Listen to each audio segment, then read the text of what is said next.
giving her a call again, and then she just added another phone number to the 13-year-old grandson who's possibly with the daughter. Step out with this. 2412. Veteran crisis hotline's calling in, so they have a female veteran off her medication. She's at work to Safe Haven. Attacking 12, take a check that one out. 6 Rumble, 2 1 try to take a shot.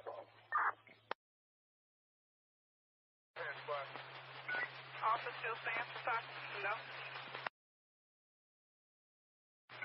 Offender in custody?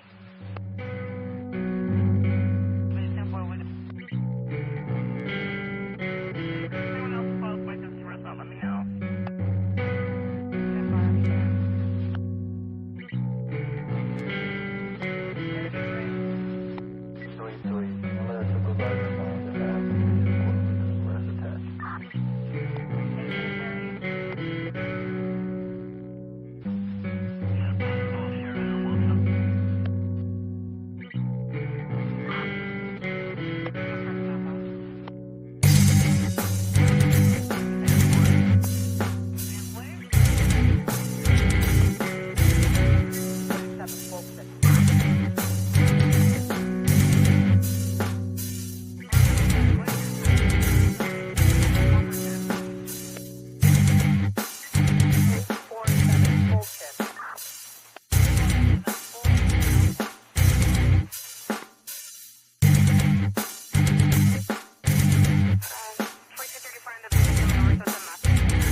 Saxophone cue the intro.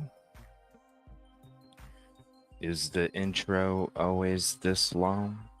Well, fun fact to your own, no, it actually is trimmed up about a minute and 55 seconds. So it wasn't always this long, it was actually longer before. We just trimmed off about a minute and 55 seconds. But it's part of the show. It's always been part of the show. We love highlighting other individuals. As you can see, we dropped the links for you. Shout out to them. Shout out to them. There's plenty of people with longer intros too, so if intros scare you, I'd hate to see you walk out there with grasshoppers. Oh shit. It's the end of the world. And we know it. What's up, hide and seek ticket 1? Mythical ticket 2? What the hell was that? That was weird. What's up, Caddy ticket 3? Bev M ticket 6. Actually, I thought about changing it up here a little bit. Let's do this while we... What the hell is that? Oh, I know what it is now. Here, let's have this playing. We'll have this playing as we're saying, what's up? What's up, Katrina? Welcome to you. Eventually, I'm going to have a background where it's like you're just, because we're always on the road. I didn't get to it yet. I've been having a lot of conversations, doing a lot of stuff. But I want to have me an intro where it's like us just driving down the road. And I want to have 2 versions. I want to have a version in the daytime and a version at night. So if we're doing a day show or a night show, it'll reflect. I think it'd be pretty cool, right? Like having this, having this as a background, right? Just that little clip. Something like this is the background, the whole time. Animated. Detective, what's up? Ticket 9. Busby, ticket 13. What's up, man? Michael.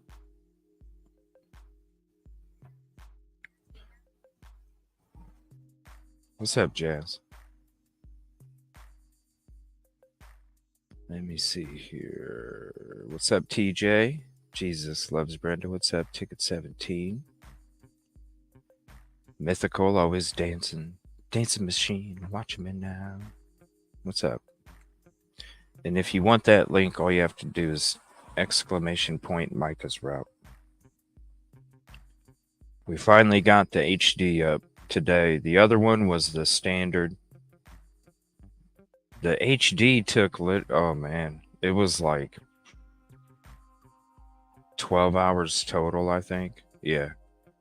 So I was trying to have the HD out first, but didn't work out that way. What's up, Pam?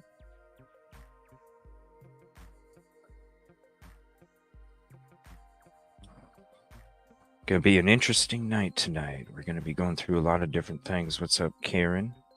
Yeah, I'm over there on Twitter too. I don't really use Twitter that much. Or TikTok.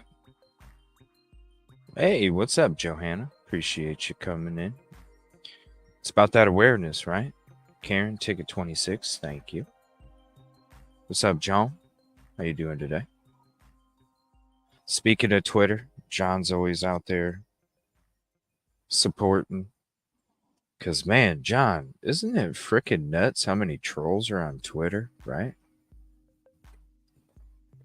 It's ridiculous. What's up? What's up, Luz?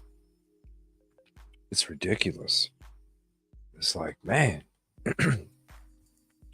all that anger and negativity out there in this world. It's like, damn, y'all would have a more enjoyable life if you just fucking found a positive in anything that's negative, You got to find a positive in whatever negative situation because you can't let it consume you. You always have to win. What's up, Rebecca? So if you find a positive in any negative situation, you come out of that shit Mention what, TJ?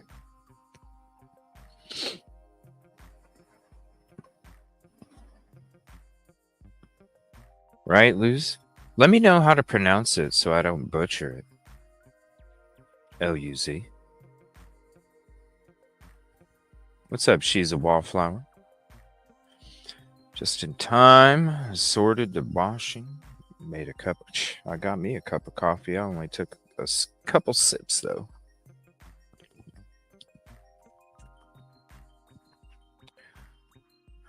Oh, let's see. Yes, thank you, Angels. What's up, Leela? I'm in South Carolina visiting from Maine. Awesome. It was hot today, was it not?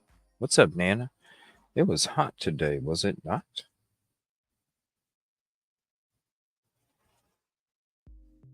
Nana, what are you doing? You want to come on the panel, Nana? Let me know. Email me. I'll send you a link if you want to. Morgan, what's up? Ticket 33. Appreciate you, Wildflower. Live Oaks, they planted on Main Road and Market Common. They must have spent $1 million on trees. It looks beautiful over there, Michael. Like I said, like you're driving around there and you're just like, damn, this is like Mayberry with palm trees, right, Michael? Mayberry with palm trees. Oh, thank you so much, Patricia. Mayberry with palm trees. It's like, damn, this place is nice. And it's like its own little like mini suburb, man. It's crazy. It's got shopping, theater. As soon as you pull into the road to get into Market Common, it's like it even tells you on the sign as you're turning on the road. We got all this in here. Come on, step right up.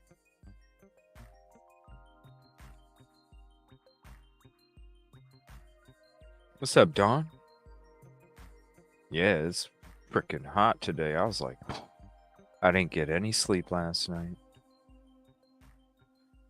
I was up early messing with this freaking HD shit. What's up, yo?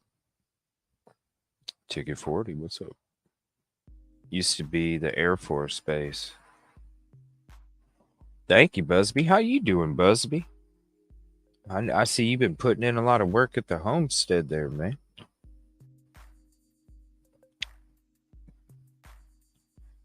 We got to go back to Nashville sometime, right? Been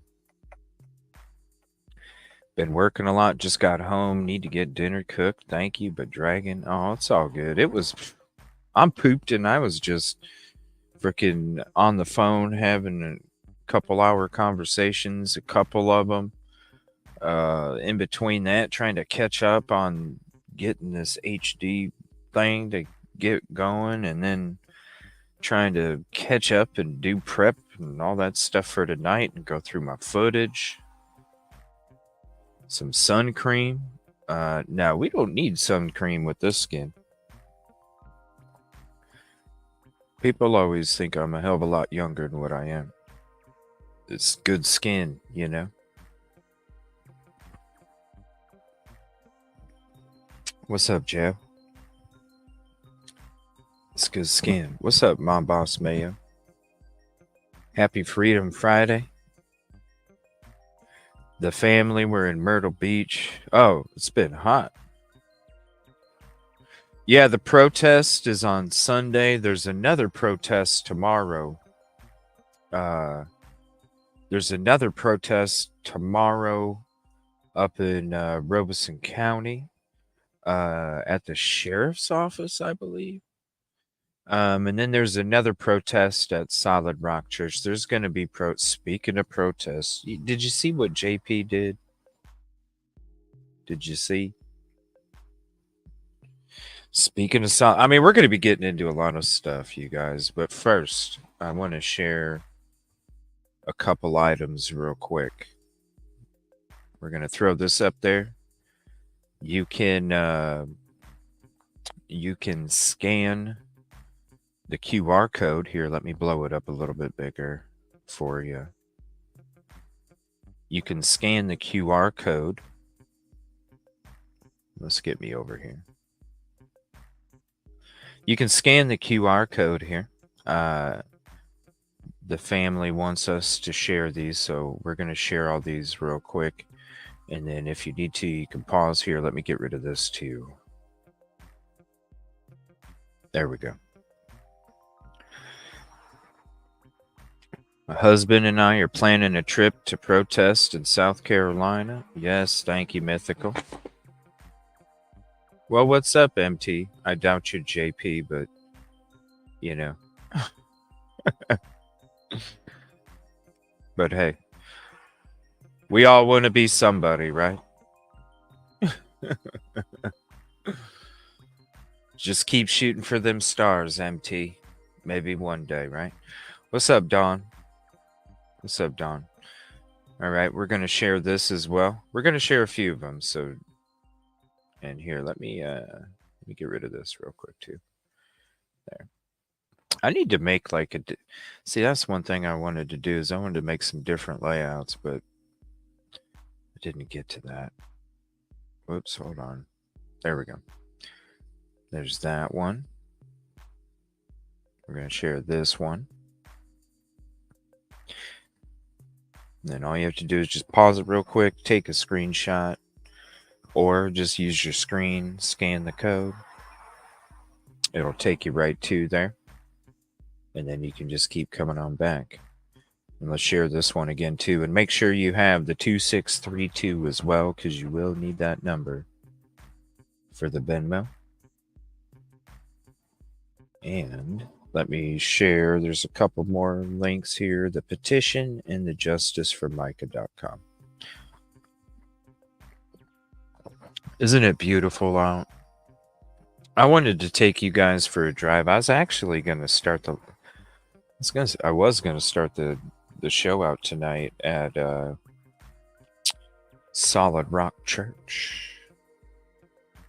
But you know JP, so he's a little butthurt right now, so we'll give him some space. Let me see here. Here is the petition. Right there. Please sign if you haven't.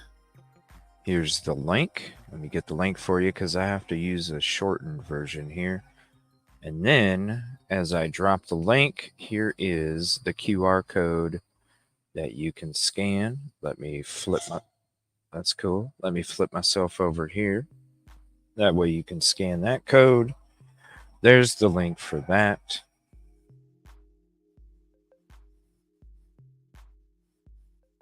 And hold on one second.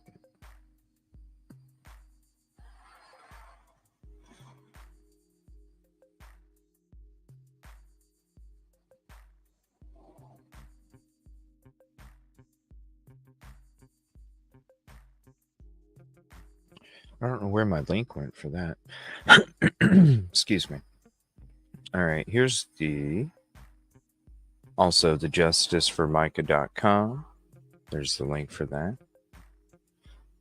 Sorry, I'm not at the studio, so I'm not always able to see all the comments. I do apologize.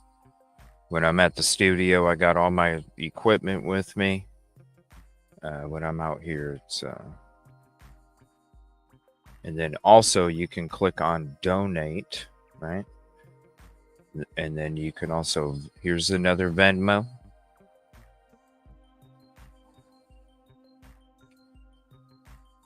And then here's a Cash App. Let me flip me around on the other side again. There we go. We'll get this thing back up. And then there's the Cash App. So I wanted to make sure I shared all those. What's up, Cherry Ticket 52? Wanted to make sure I shared all those for you guys. So if you are just joining, I do go through all the QR codes and the links for you. That way, whatever way is the easiest way, it's available for you and for the family as well. Yeah, evilcj@gmail.com. Excuse me.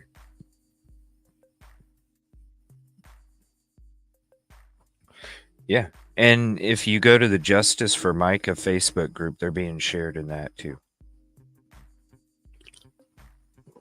All right. So we're going to go through a few things here. Excuse me. All right. Give me 1 second here. Now, I want to come up with a background like that. It's going to be cool because we're always on the road. We might as well have a animated road background. I think this is going to be it right here. I'm going to play it again real quick. About right here. Give it a few seconds. Something like this. We got trees on each side. We're just driving. Make it a 30-second clip. Flip it around. Kaboom, kaboom. Beautiful all day, right? First thing I want to share is this. This should fit in the YouTube comment bar. MicaMiller's pastor husband asked to seal the couple's court records. And here's why. And we're going to go through some documents too. Like I said, you know, the title says it all. We're going to be going through interviews, documents, backgrounds, and more. In the latest updates, I want to say thank you to everybody out there that is bringing awareness to this case. There's a lot of people out there doing it. They're doing a wonderful job. I appreciate it so much. And if you're new to the show, definitely create a playlist for the show because I'm always dropping you guys links. You're going to want your own playlist, not just to have like certain videos or whatever, interviews, statements from people, witnesses, stuff like that, but also any of these other awesome content creators out there that are doing a wonderful job bringing awareness to all of this. And when the true crime community can come together and bring awareness like we are, all of us together, it's a beautiful thing. So if you don't have a playlist, definitely get one set up because we're dropping links like crazy. Here's the first one. If you want the route in HD, there you go. Just exclamation point Micah's route, and it'll drop a link. What's up, Captain? What's up, Captain? Any new videos of JP on TikTok? This guy needs to be arrested. Well, there's nothing. He can't be arrested. Here's the thing. Like, everybody, you have to be patient because when I first got here, all right, the conversations that I was having with people that used to go there, or neighbors that used to go there, or people that are surrounding that community. Well, the thing is they all know what the hell's going on. So when 700 to 800 people go down to 50 lickety split, it's because a lot of people know, and the shit's believable. Because for people to leave a congregation is tough, okay? Because of the investment that they have in these organizations. So for people to actually bounce and go somewhere else like that, that says a lot. That says people knew a lot, people talked a lot, and at the same time, people were able to back up what they were talking about because there was proof. So when it comes to all that stuff, right? Micah, Micah had to have been telling some people at the church that she really cared about, right? I mean, that she really cared about, look, you don't want to make this decision, you know? She was, because we've all heard about how much she loved to help people. So you know there was people in that congregation that she reached out to, not maybe not about her personal things as much as I'm talking the financial stuff with the church. Okay? Something completely different. So when you're reaching out, look, I don't know if I'd make that decision. You can't be honest, but at the same time, you can influence and you can say certain things. Hell, you saw what she was doing uh, towards the end when she was making Facebook posts and video posts about the, kind of saying it, not saying it, about the abuse and everything that was going on. What's up, Wildcat?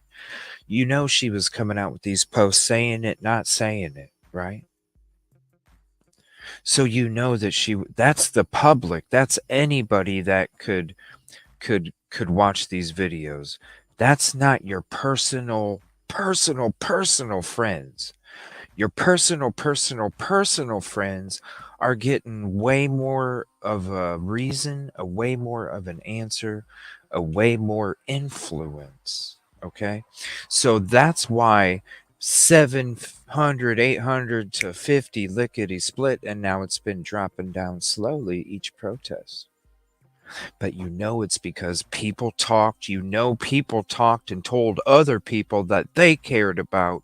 And you know that it had to be something strong to get all of those people to say, hey, that's a hot dog steak.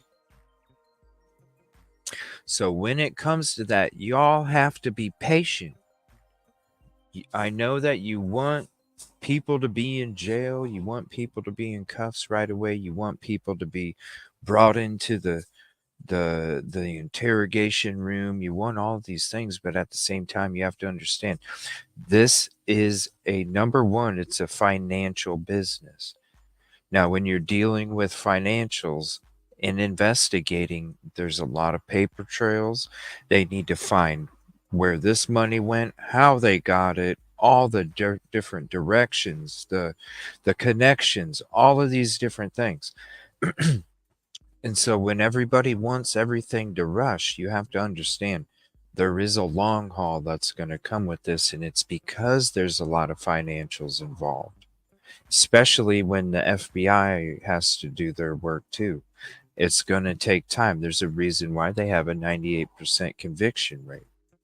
They come out with a whole bunch of shit. It just takes time, especially think about it. You saw what the daddy did. We're going to be going into that here in a little bit.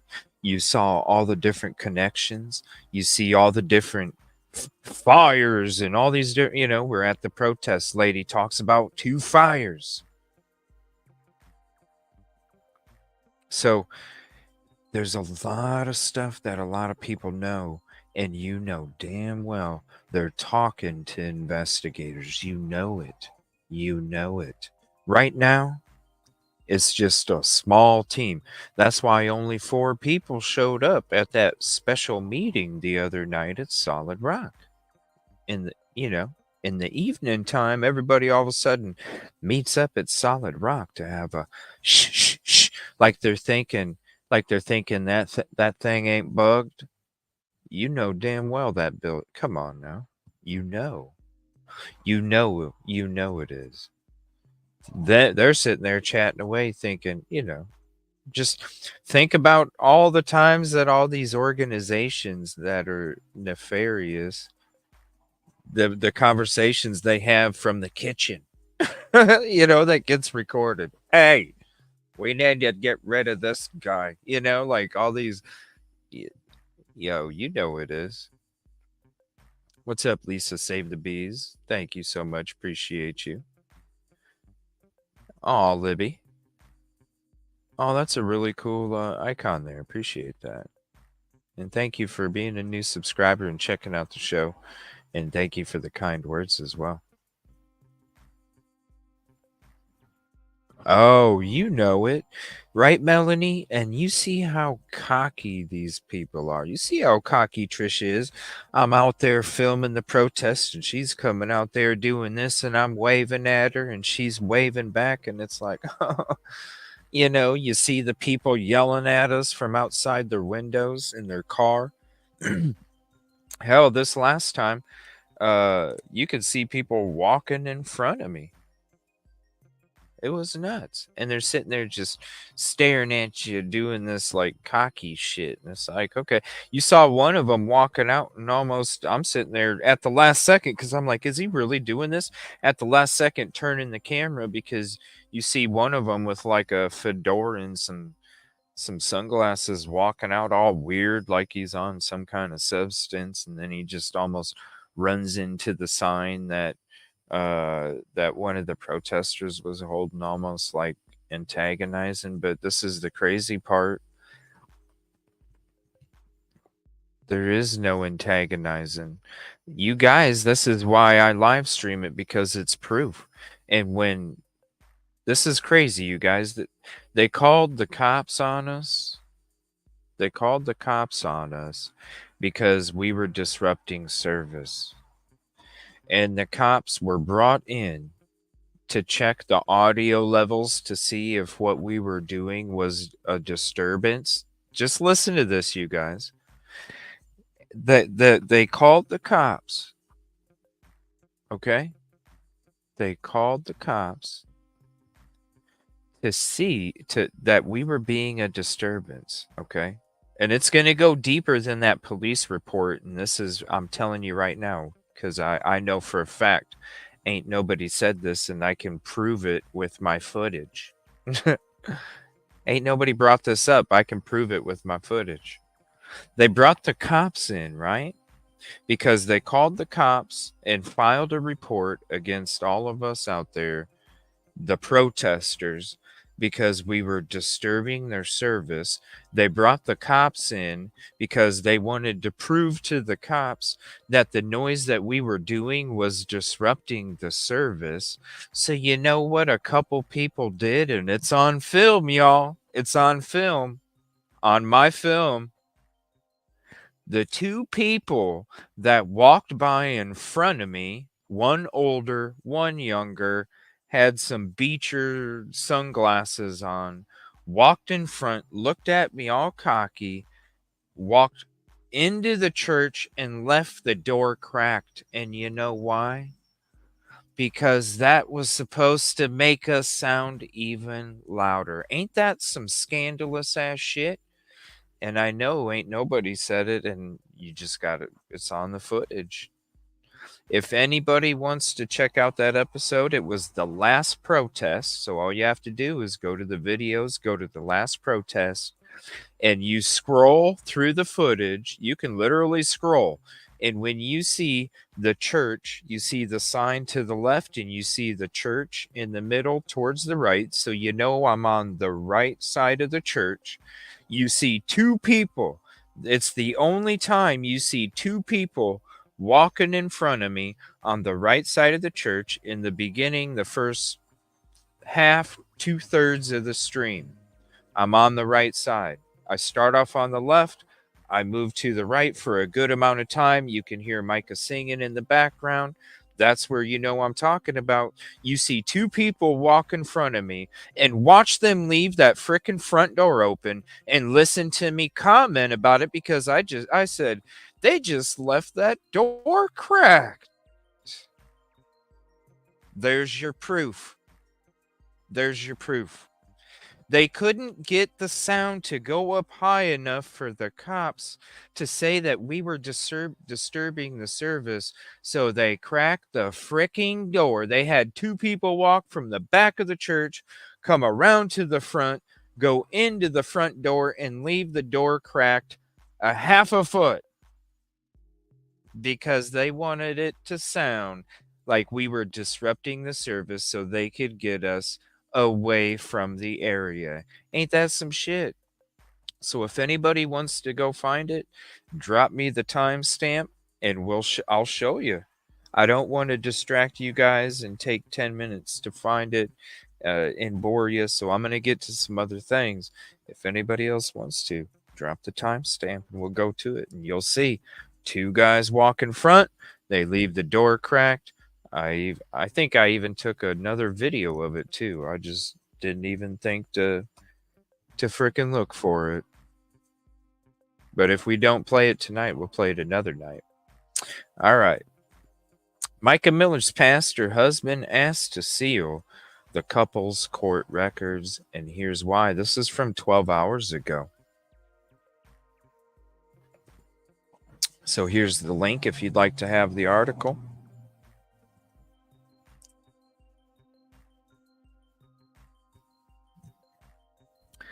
There's Mr. JP going after a whole bunch of people. We're going to get into that in a little bit too.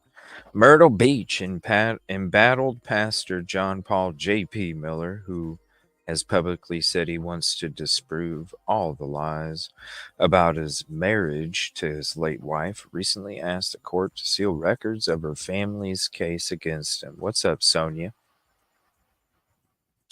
J.P. Miller, 45, is in a separation case with representatives of MicaMiller, who passed away by unaliven on April 27th. Through his attorneys, the pastor of Solid Rock at Market Common filed a motion on June 11th to seal all court records. Remember, we told you guys he was trying to seal them, including pleadings, motions, orders, affidavits, exhibits, and other documents pertaining to the case. His divorce attorney could not be reached for comment. J.P. Miller has also declined or has not responded to previous comment requests from the Post and Courier. Before filing the motion, J.P. Miller's attorney, Joy Page, asked Regina Ward, the attorney for his wife's family, to agree to seal the records according to emails attached to the motion. Ward's paralegal wrote back that the attorney typically would consent to sealing a file, but due to the circumstances in this particular matter, she would not. Ward could not be reached for comment. In the new filing, J.P. Miller argued that sealing the court records would avoid unnecessary prejudice or embarrassment for him and his late wife, protect proprietary and tax information, protect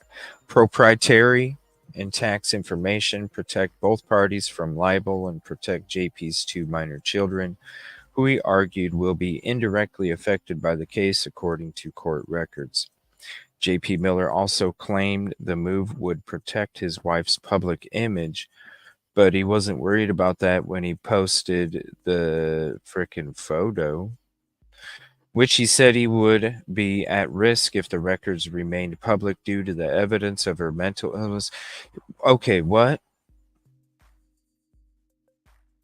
J.P. Miller also claimed the move would protect his wife's public image, which he said would be at risk if the records remained public due to evidence of her mental illness, medical neglect, and or criminal behavior.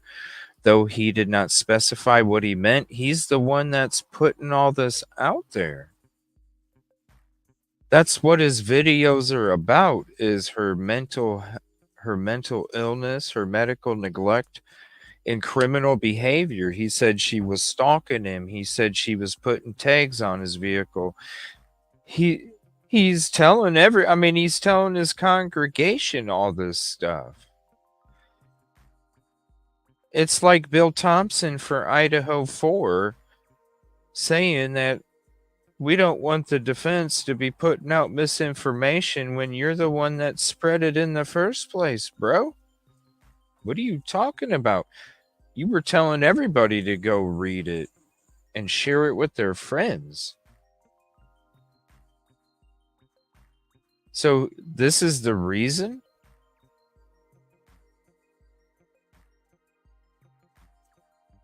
He's already spread that. The motion also said sealing the records would be for the safety of everyone involved and would protect access to medical records involving doctor-patient confidentiality. Is that going to be part of the 350 reasons? I mean, he's already talked about all of this stuff already. Is this right here the doctor-patient confidentiality, or is that what he's going to use as the 350? What do you guys think? If records were made public, it may cause harm to anyone involved in the case. Another reason J.P. Miller wants the record sealed is to avoid disclosing private information about the members of his church, which is also listed as a defendant in the case according to the filing. Micah had worked as the church's creative director. Why would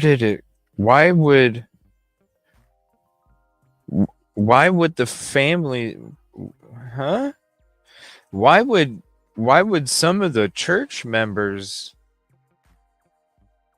to avoid disclosing private information about the members of his church?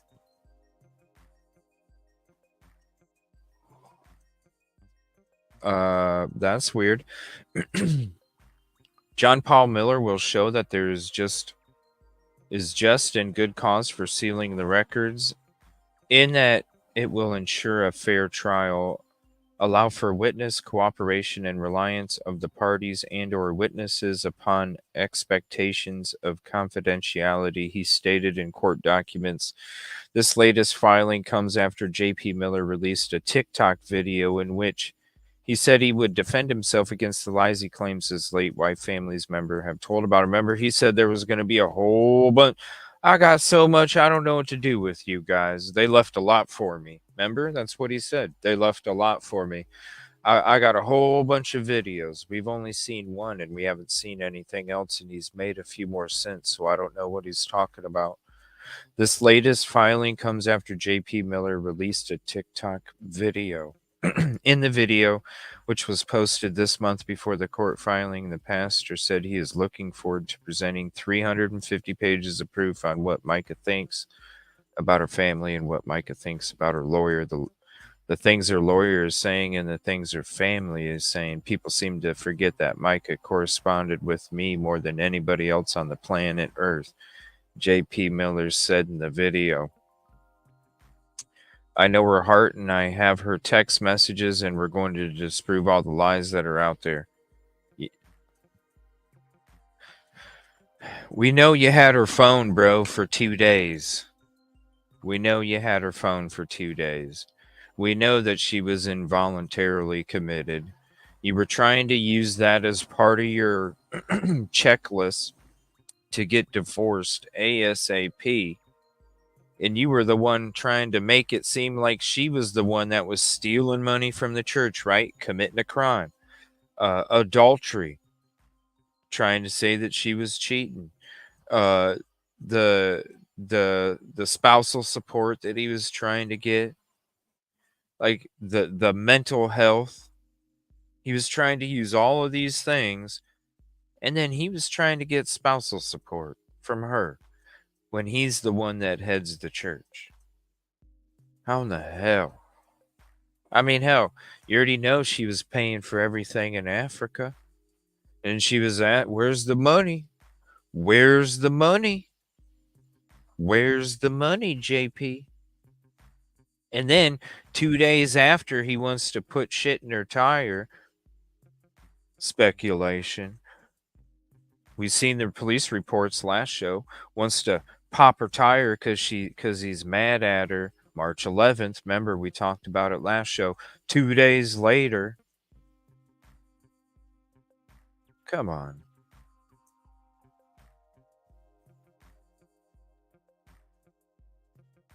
Two days later, she's stealing from the church. She's stealing from the church. Oh, sorry. Sorry, my bad. We just found it. My bad. Paranoid. JP continues to say there are so many lies out there. It seems like everybody thinks the world is flat. But when I go to court, I'm going to show you that the world is round, and you're going to be shocked of some of the things you'll see that Micah says we're going to find out who is actually responsible, and she will have justice, he said. In probate court records, Micah's family has accused J.P. Miller of abusing her and driving her to live in fear. About 6 weeks before her passing, Micah had called the police on J.P. Miller at least 3 times, saying that he slashed her tires, tracked her car, and showed up at a gas station to harass her. I mean, we saw the video of one of them. We're going to be going through what the family filed.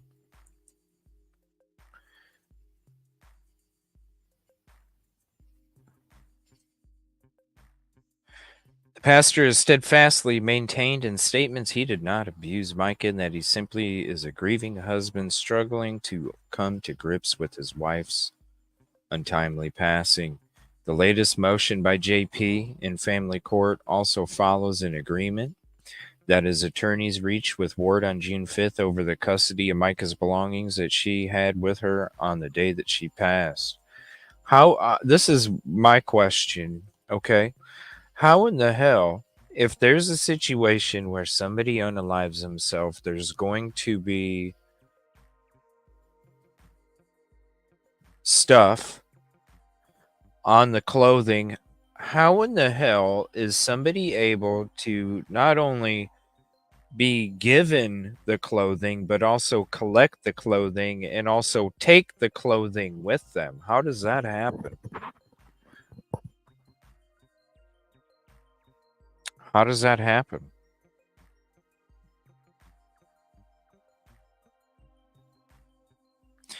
The agreement signed by Judge Jan Holmes stated that Micah's phone and other possessions collected by investigators will be turned over to Ward, not J.P. Miller's sheriff's office will release all items from evidence once its investigation is completed.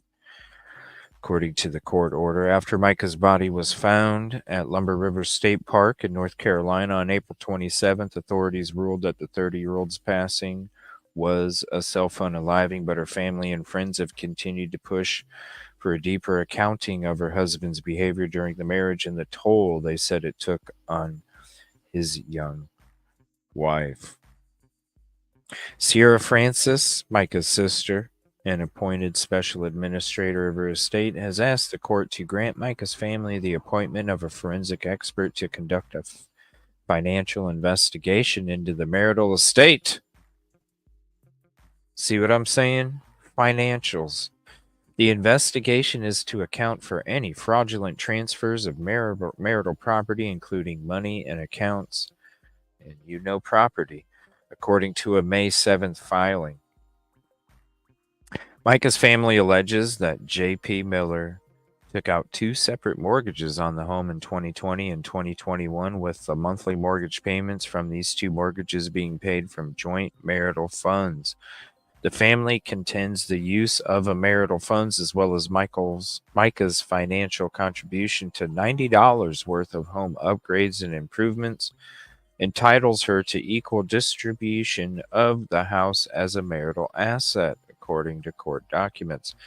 Micah's family is asking the judge to force J.P. Miller to pay for the cost of the forensic expert and financial investigation, as well as pay for the family's attorney's fees. But J.P. Miller has denied any and all claims of financial wrongdoing, and he has pushed back again against this request, as well as the family's request for the judge to approve a posthumous name change for Micah. So he doesn't even want the name change.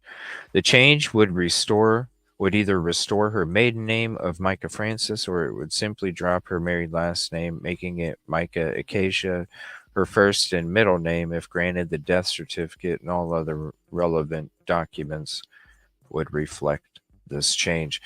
Here's the link. A lot of information there.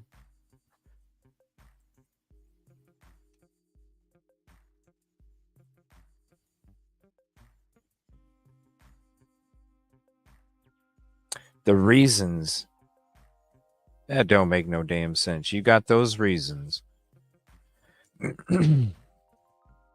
No. All right, hold on. Now, let me switch.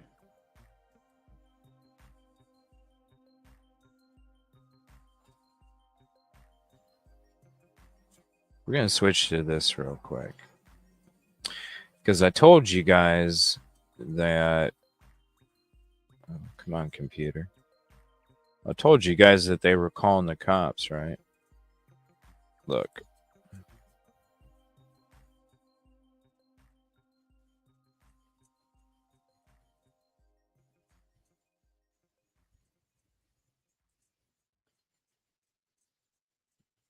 Here, let me flip it around.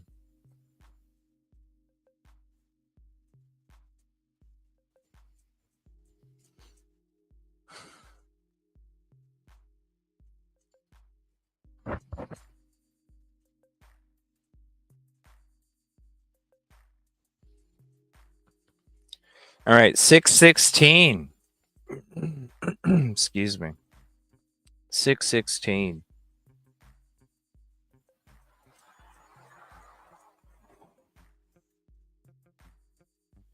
Victim called the Myrtle Beach Police Department in reference to loud noises outside the incident location, which was disrupting services. Police lieutenant entered the service to observe the noise levels and determined that the noise was not excessive. No further action was required. This is from 6/9. And people were honking. Remember, they came up with the new sign on the last protest, honk for Jesus. It's like, well, everybody was honking for Micah as well. On 6/9/2024, responding officer Douglas was assigned to Solid Rock Church for the service while a group of about 20 people protested across the street on the sidewalk. The protesters were shouting, "Justice for Micah, you can't hide from the FBI, and no church, no people." There were no threats made from the crowd towards the people of the church or the pastor that they heard of. There was a loud chanting and lots of vehicles blowing their horns due to a sign that the protesters were carrying. From where they were standing, the protesters remained peaceful and did not come on the property of the church. So this proves to you guys right here of what we were saying. It's been peaceful. I guess I should have left it like that. It's been peaceful. It's always been peaceful. And then here's this one too. Always been peaceful. It's like I got a bug went up my nose or something. Ugh. Always peaceful. All right, now let's show you. Oh, I wanted to show you guys this too, because I totally forgot to show you guys before. There's been so much stuff going on. So let me share this now. So here's the QR code for the bag, all right? So let me now flip it back over to here.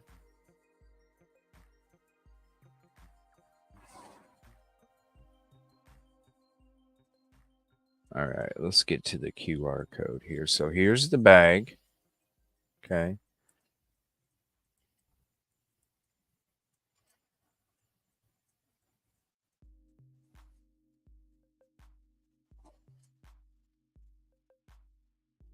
Here's another photo of it. Okay.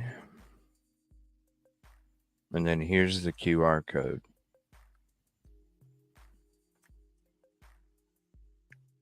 See where it came from. I believe that's a 9. I believe that's a 9. But there's that. I forgot to share that with you guys.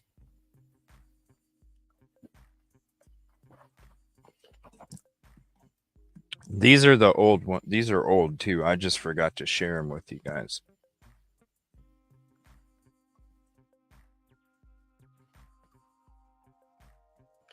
I said barcode, didn't I? Sorry, I didn't get any sleep last night. I thought I said barcode. Maybe I said QR code. We showed so many QR codes in the beginning there. All right, so there's that. How? This is we were talking about what the family was stating in their court documents. We're going to show those. All right. So let's stop sharing that.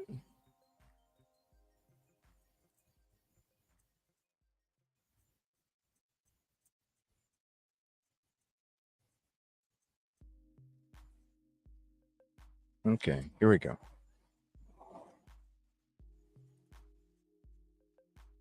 Let's see.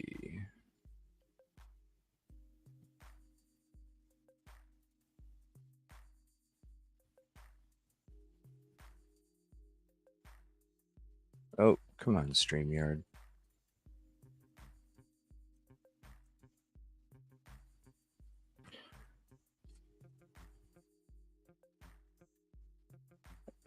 Let's see here. All right. I'm going to have to flip it around. We're just going to have to go like this. All right.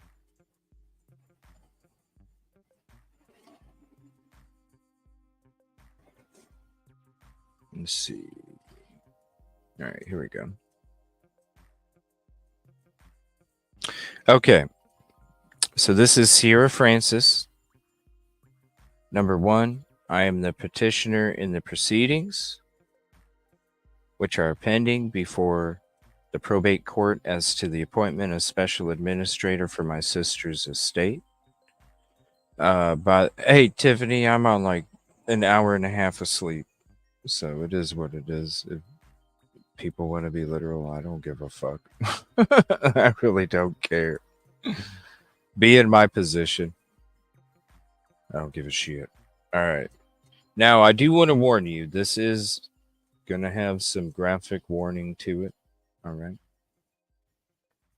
So I'm going to throw this up there. I am going to be reading some of these words. All right, let me get back to this. All right, it says, I am Micah's younger sister, having been raised by our parents, Michael Francis and Angelita Salas, with our siblings Nathaniel, Destiny, Anna, and Abby. We ultimately settled in Myrtle Beach, South Carolina in 2007 with our mom and stepdad. I was aware of Micah's family dynamics in relationship with her husband, respondent John Paul Miller, and stepchildren Selah, Asher, Logan, Eli, and Zach. Let me see here. Micah, Grace, I never said anything was mean. What are you talking about? Where would you? Okay. Micah and I spoke every few days, texting daily, so much as to even create playlists together. Micah would drive to visit me and my family in Gaffney, South Carolina, at least once a month. Grace, you type a lot of weird shit. You really do. I'm just being honest with you. I don't understand it. I really don't. I know my sister to have expressed the abuse and violence against her by her husband to others, including family members and members of the church congregation. Maybe it's too many gummies or something. Micah told me that there were people following her, keeping track of where she went. She thought that Mr. Miller hired people to follow her. Mr. Miller later confirmed this during a sermon I watched. Micah confided in me that Mr. Miller was moving assets that were in his name, such as his vehicle, changed the deed to their house to the church, transferring interest in Crocodile Rocks to one of his sons. Yes, drink some coffee. Drink some coffee. Micah confided in me that they were doing those things in February, or he was. In February 2024, Mr. Miller removed my sister's personal items from the home they shared while she was admitted to Waccamaw Mental Health Facility and left them at the apartment of Diana Noasi. My sister was not aware that her personal possessions had been removed from her residence until she was released from the hospital. That's why she said that the vehicle was stolen. Hello. Prior to her admission to Waccamaw, Michael was gathering and sorting the evidence she had to bring to an attorney for filing divorce to support her claims against Mr. Miller as to his abuse character, his paramours and associates he, quote, paid off or blackmailed. That's a lot of stuff. While at the facility, those documents, emails, files, etc. were removed from her phone. Remember, she probably got a lot of documents, took a lot of photos. Did she back them up? I bet you she backed them up. You know she backed them up. And I bet you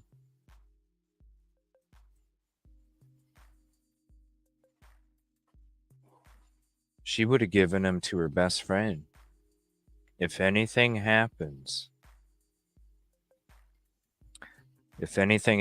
here's this flash drive, right? If you're going to collect all these documents, did the investigators have? Because oh, come on, there had to be, unless he got it, unless he was able to get it, there had to be a flash drive, y'all. Because listen, you can go to frickin' Best Buy and you can pick up a 64 gigabyte or whatever flash drive for like $15. So you just literally take those photos that you took, all the documents you took of whatever list of diagrams, people, whatever, you took all these photos. That's only filling up a couple. You don't even need a crazy flash drive. It's only a couple gigabytes when you're talking about photos. She would have had to have backed up those files. When you're talking about the transfers of the property, you're talking about right here. The associates he paid off and blackmailed while at the facility, the documents, emails, files. That's a lot. That had to be backed up. Is that why the FBI? Is that why the FBI started in? That's why the FBI started investigating.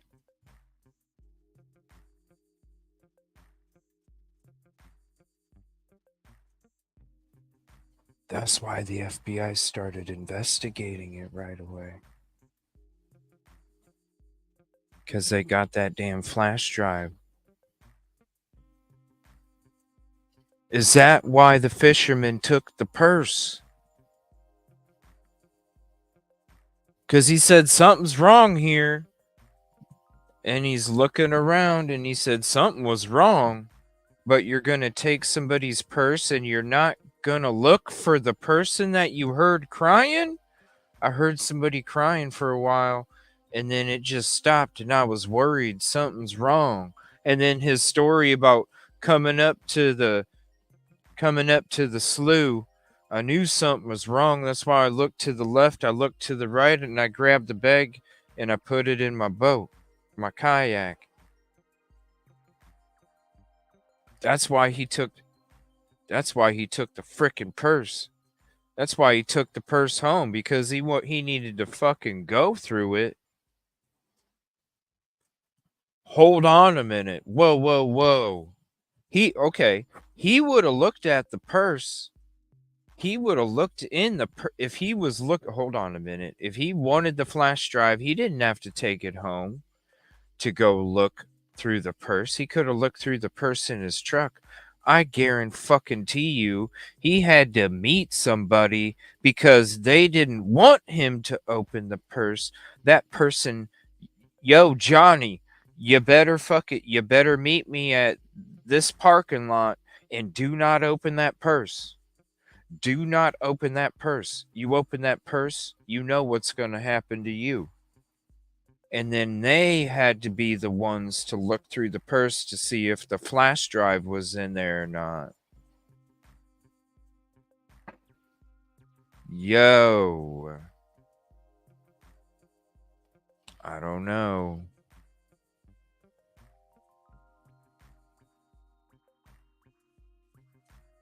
That sounds legit. Hold on 1 second. I saw a gifted membership. Sorry, it's hard for me to see the chat when I'm not at the studio. Hold on 1 second. Where did it go?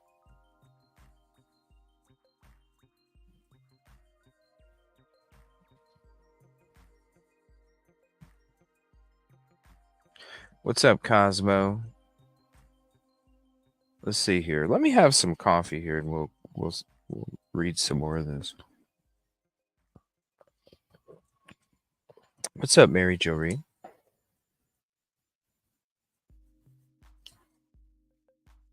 What's up, JD? Let me see here. What's up, Samantha? Terry Jones.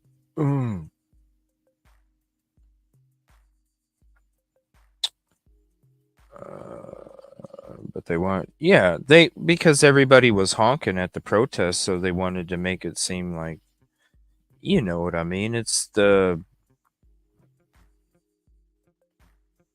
There's a reason that certain people are around him because they act the same way, right? You're gonna be surrounded by the people, you know, so of course they're gonna put up those kind of signs because they want to diminish what the honking was for in the first place.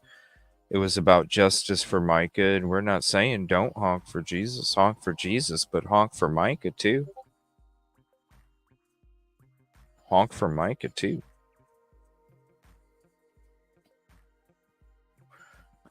Hold on here. StreamYard must have threw me way up here. Hold on. And give me 1 second. Want to say contribution call out. Thank you, Samantha, for the gifted membership. Unfortunately, I can't see who it got gifted to. So if you are the one who was gifted the membership, thanks, Samantha, very much. Appreciate that. And thank you. Let me see here. Have I tried Black Rifle Bear Claw Coffee? Hold on, what? Black Rifle Bear Claw Coffee. I figured out the rest of my life after. For real? Man, where do you get that at? Where do you get that at?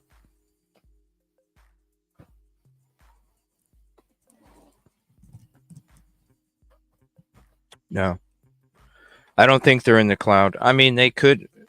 Maybe they might be in the cloud on accident. Maybe on accident. But I don't think in the cloud on purpose. I think flash drive or memory, some kind of memory device. Oh, it's all good. It's all good.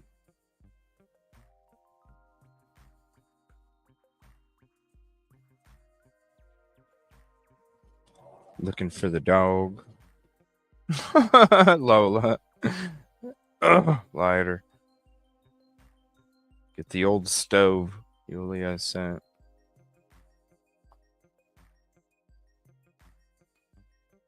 That's funny, Tiffany. I think that's what it is. I think they got a flash drive because you're not. That's a lot of documents. If you feel that you're being listen, you're gonna be like you're gonna trust your most closest friend. And I bet, oh shit, here's another one, you guys. I bet you that's why JP was contacting her best friend right away when she didn't even know that she had passed, remember? I bet you it was to see if she knew anything about the flash drive. Ooh. JP was feeling her out to see if she knew anything. Is there a flash drive? Is there a memory device? We couldn't find it in the purse. Johnny couldn't find it in the purse. All but a 500, right? All but 500. Nothing less, nothing more, nothing less. Every bit of it. Lisa, initially I thought she left her bag to pick it up on the way back from wherever she went, but didn't make it back. Like she didn't want whoever she was to see her with anything. That's interesting. But here's the thing, Lisa. When it comes to the fisherman's story, the bag was passed. If the fisherman was really walking to get the bag, the fisherman had to walk by Micah to get to the bag. The bag was after Micah's body. So, I don't know. Think about it. The bag was after Micah's body if the fisherman was walking the way the fisherman was talking. All right? And that's facts.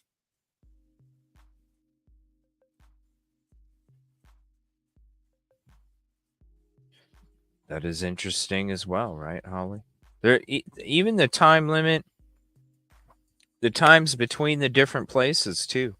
That's why I'm saying the route don't make sense. That's why I drove the damn route, because I'm gonna give you guys the route that she would have took if from the pawn shop. This is the route she would have took versus the route that she took.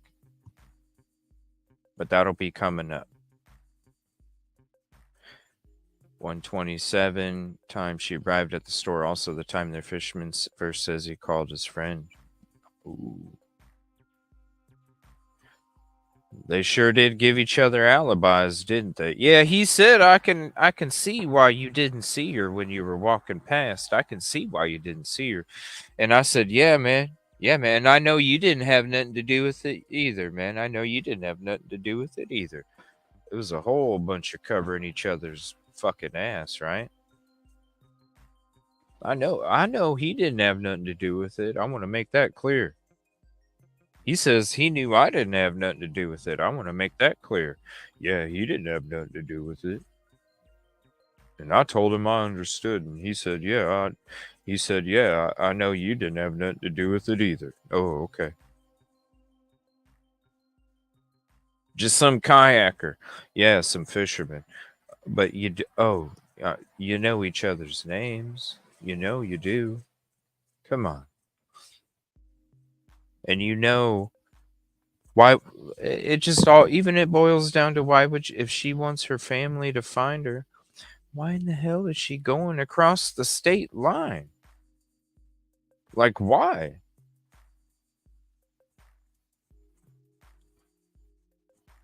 Sir, no.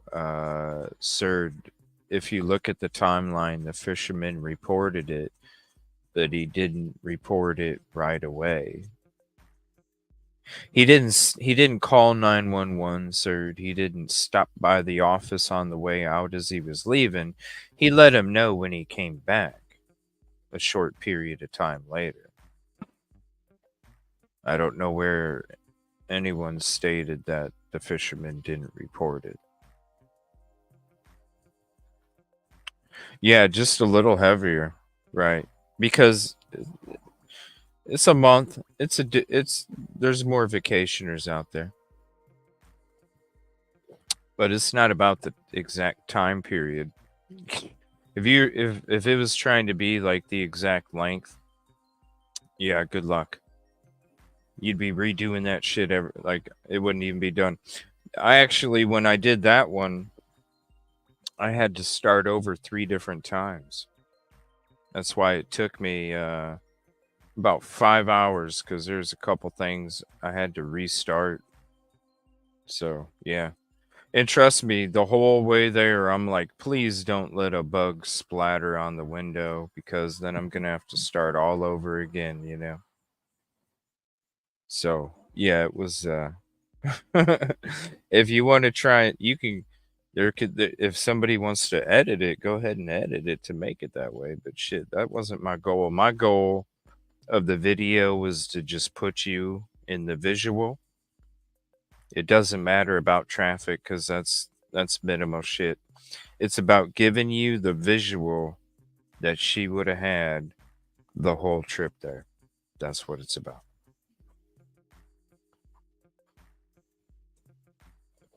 Exactly. She was lured, Holly.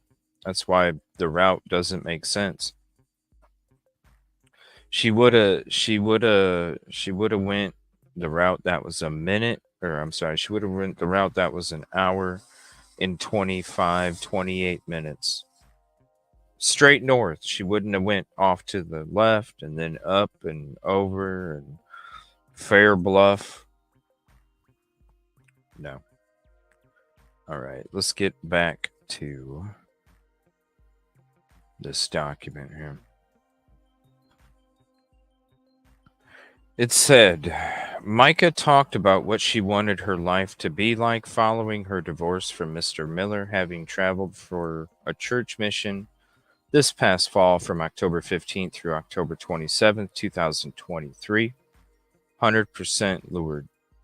Micah was intending to participate in additional missions, even to live part-time in Kenya. Micah recently shipped some of her personal items to Kenya in preparation of her stay there.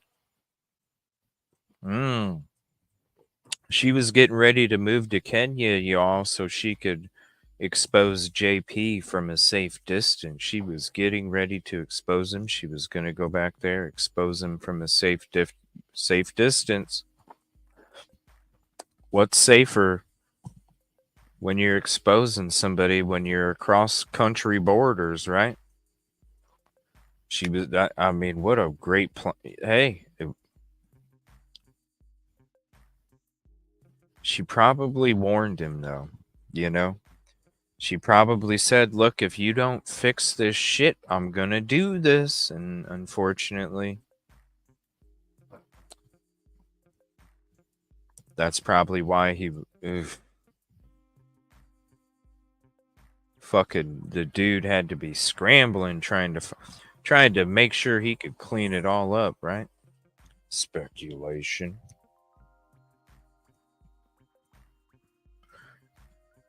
It says, my sister was hopeful for her future after filing from divorce from John Paul. My sister also expressed to me that she was fearful that she would not make it to the divorce. There's fireworks going on. That she would not make it to the divorce and that her life would be taken from her. It is my belief, based on conversation with my sister, that she told multiple people, including other family members, that she would not make it to the divorce and that her life would be taken from her. That's why I'm saying she backed up these files on a flash drive, and I bet you that's why the FBI went, yep, we're investigating.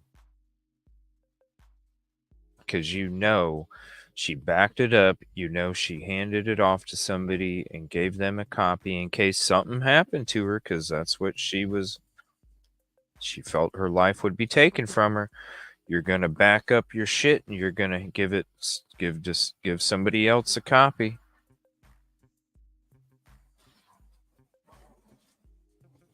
Guarantee it. Guarantee it.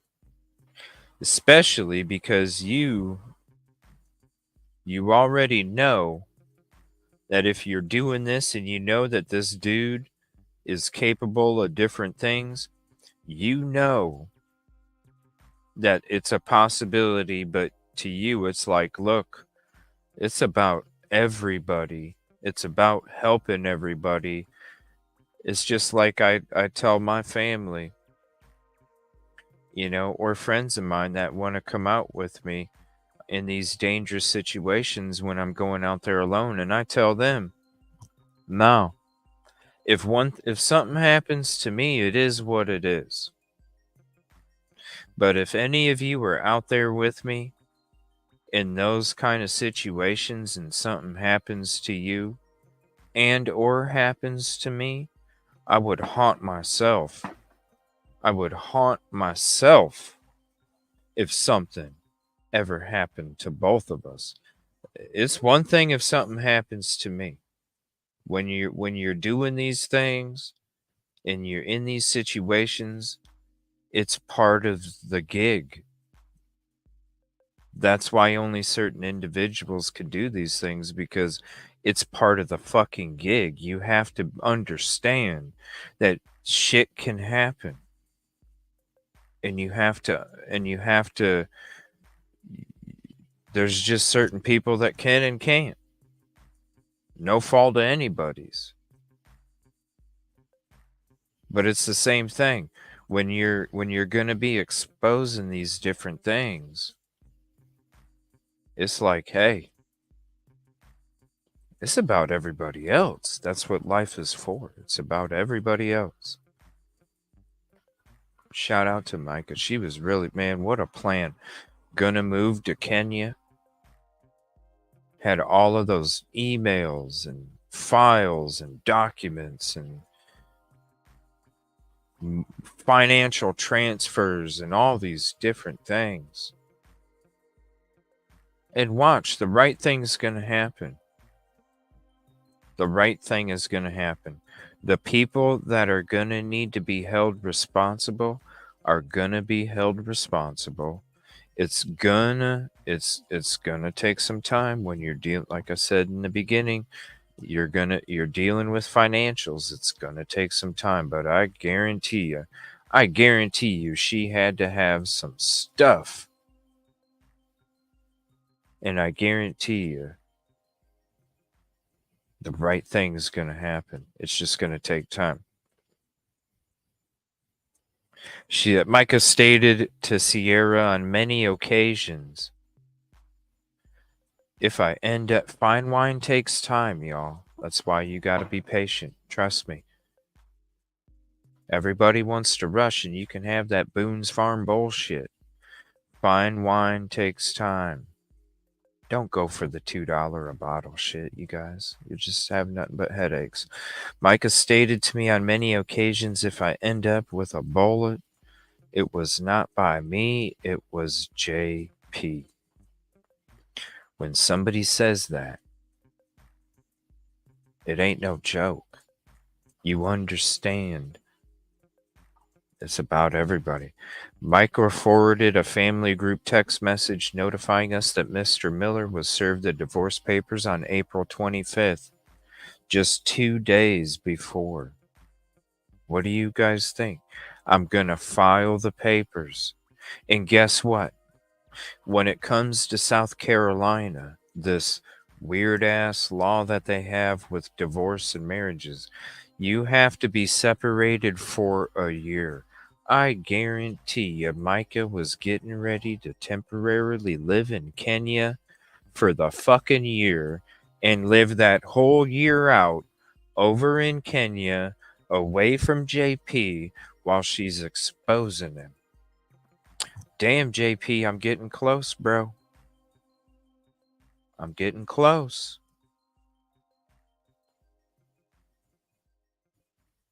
On April 27th, 2 days later, that's when she was found.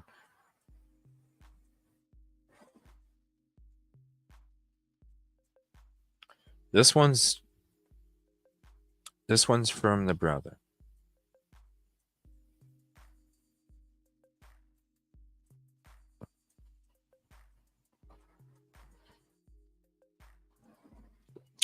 You know what, you guys? There's so much shit. I'm gonna be honest with you. This is just what I had for tonight. We're barely even tapping the surface. This is gonna be a part one. We're gonna have to continue this for the next few nights because I'm telling you, there's part one. We'll be back tomorrow night with part two. I am the brother of petitioner Sierra Francis and decedent Micah A. Miller in the proceedings which are pending before the probate court as to the appointment of Sierra Francis as special administrator for my sister Micah's estate. In here, you have to be separated for a year unless you can prove mental, financial, crimes, criminal history, mental issues, and adultery, which he was trying to go ping, ping, ping so he could be done.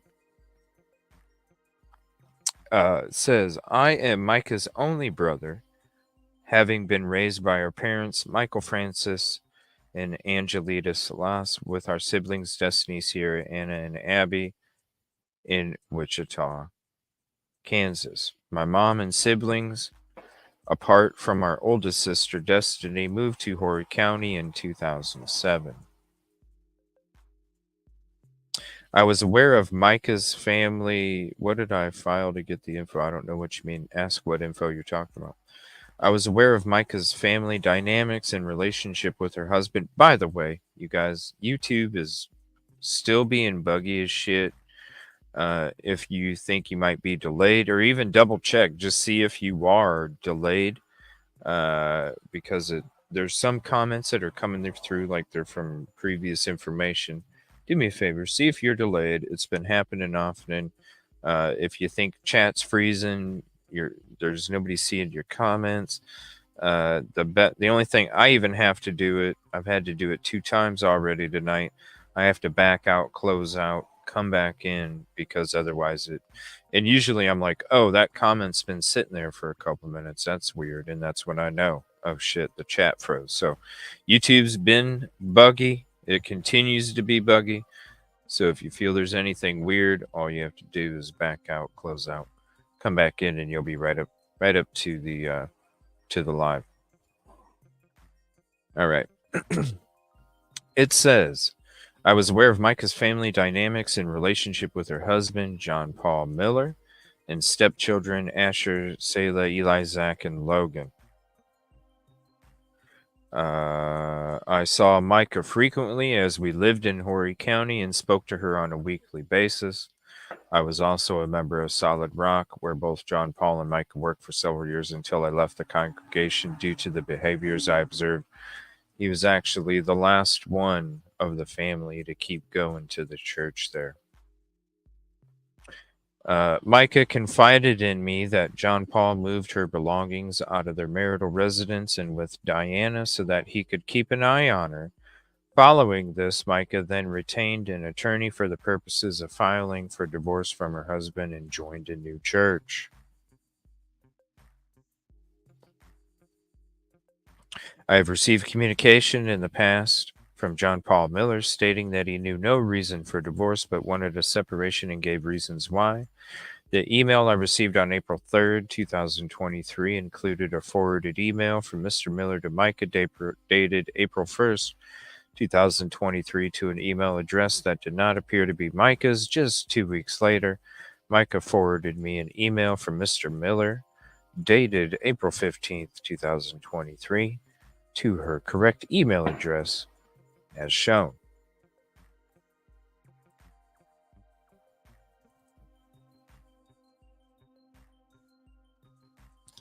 Micah told me of legal documents she prepared so that I would be able to make decisions for her well-being, right? Listen, if something happens, this is who did it.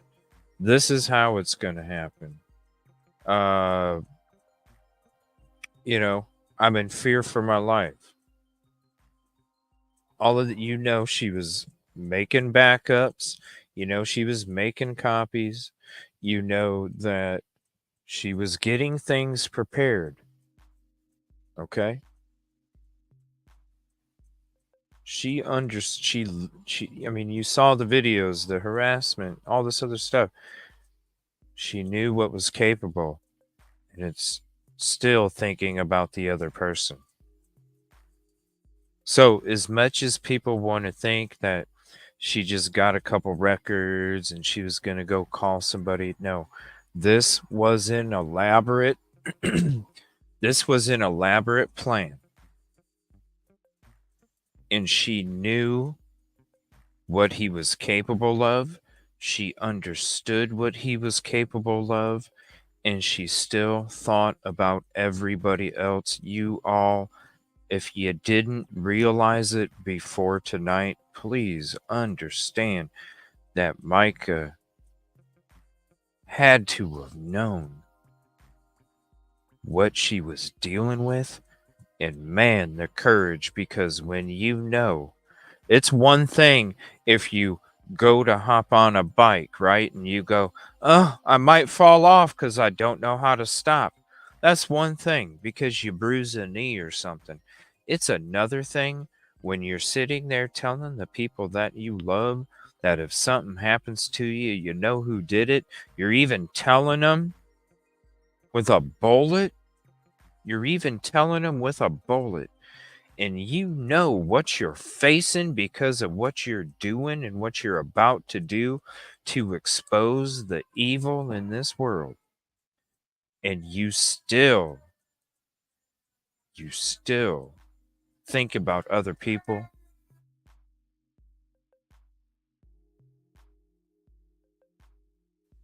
Crazy, crazy strength. If you didn't realize it now, you do. You do.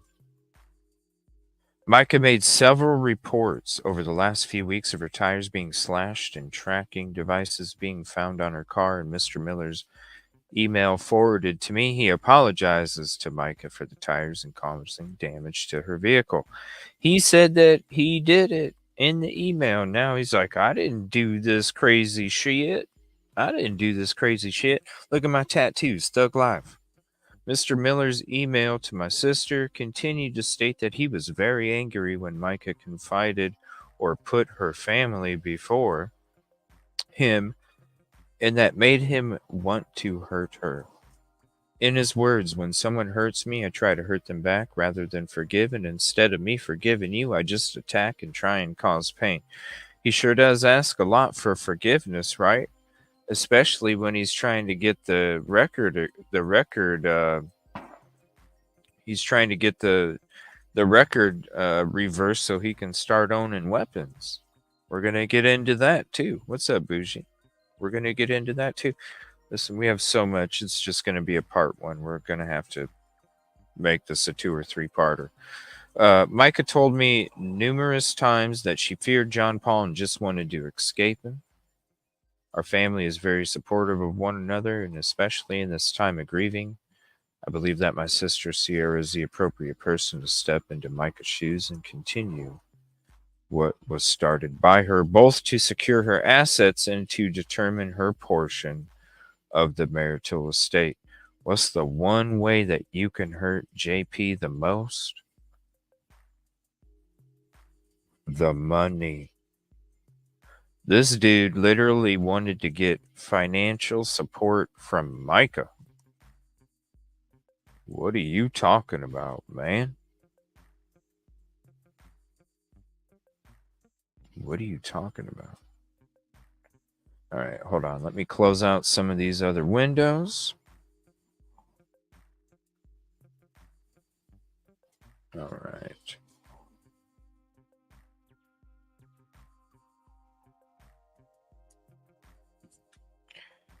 There's plenty of cooking shows, Terry, if you want to go check those out, because we talk true crime. Yeah.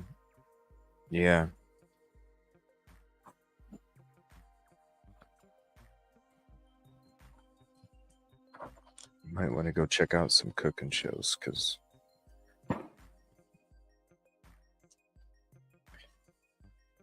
we have to expose the ugly in order to help the victims. All right, so We're going to get into, let me see here. Let me see here. What am I going to get to first? Oh, speaking of that, let's get into this. This is a video on TikTok that has the audio. Now, the last show, we listened to the audio of JP asking, pretty much suggesting why he wanted to get the record reversed, right? Because it's the right thing to do. I don't know. I guess I'm just asking for the forgiveness. Right, right, right. If you missed it, check out the last live that's on the March 11th and more episode that we had up. What the hell?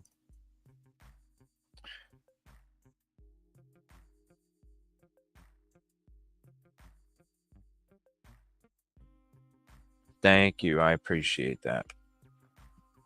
All right. They must have pulled somebody over there. I don't know about on TikTok hide and seek. I just have it and post a couple videos. I don't even really get on it that much. I just message people that some of the protesters and people that live there or might have attended church also use it too to communicate. So that's the only reason why I have it. Other than that, I'm not on there, checking whatever out. There's too much work to do. All right, so I'm going to share this real quick. Thank you, Lola. And here's the link to this. This is the TikTok video. Has the audio. It has the audio of when it was being pardoned. Okay. So shout out to Steph's Case Files.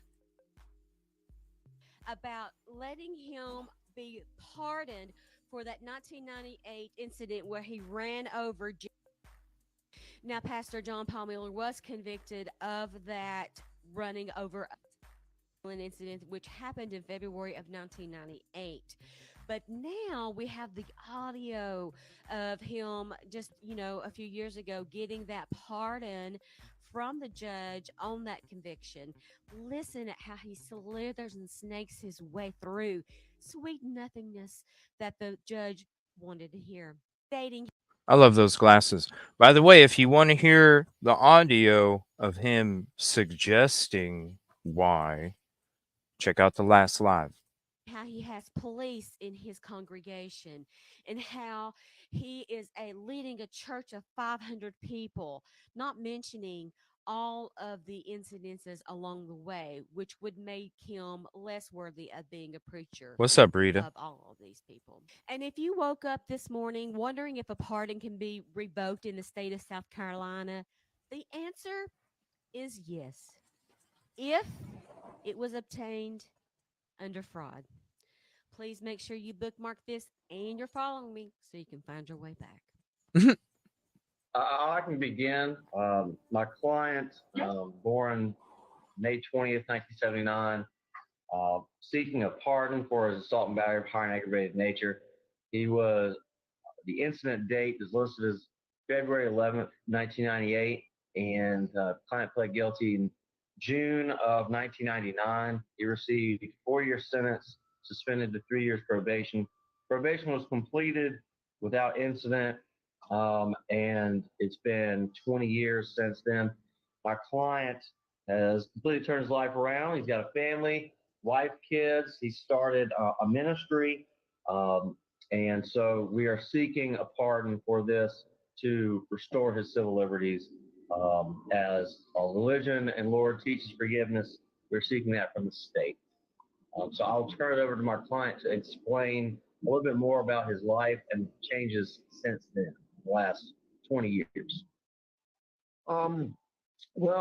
First of all, when it happened over 20 years ago, the incident was I was driving a work truck through a wake zone after a hurricane, and the person that brought the charge or whatever said that the waves of the wake zone, I guess, knocked them over or something, And when I went to court, I was young and I didn't have a lawyer and didn't know anything. And a lady that was in the courthouse just told me to plead guilty. And so I went in to plead guilty, and the person who was bringing the charges didn't even show up because they had 3 or 4 warrants out for their arrest. I never even met the person or saw the person ever in my entire life. And I didn't even know that I had this charge until a few years ago. We have a bunch of lieutenants and policemen in our congregation. And Okay, Mr. Miller. Yes, sir. Mr. Miller, let me tell you something. I'm sure your attorney will tell you, we don't retry cases here. We just can't do anything about that. But we just have the facts of the case Okay, yes, as sir. it is before. What we're trying to look at now is how have you changed? Why do you feel like you deserve a pardon? And some of the things you've been doing since all this happened. I've started a church that has over 500 people in it each week. I started a homeless ministry that specifically takes vets that are homeless off the streets, gets them jobs with people in our congregation. We get them a place to live, give them transportation once they've completed our courses. I started a Christian private school that is the most affordable school in all of Myrtle Beach, so that any Christian family that wants to put their child in a private school can do so. Like I said, I didn't even know this charge was on my record until recently. And you know, I would love to have the pardon just because I think it's the right thing for me. And It don't make any sense, does it? How's it gonna help you? What are you looking to do?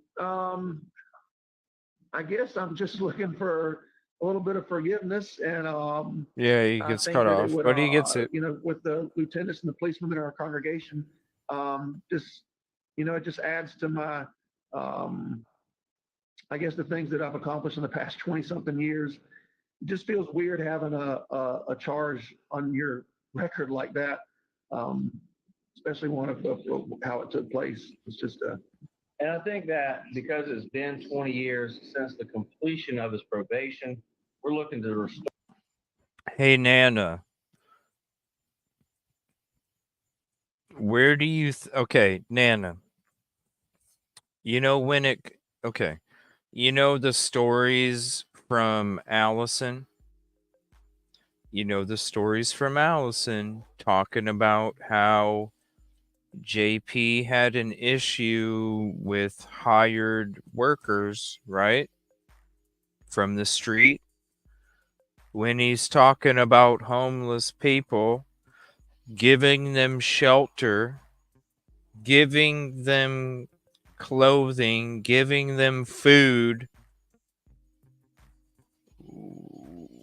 You know what he was doing? He was taking hired workers off the street and giving them apartments so he, you know what I mean?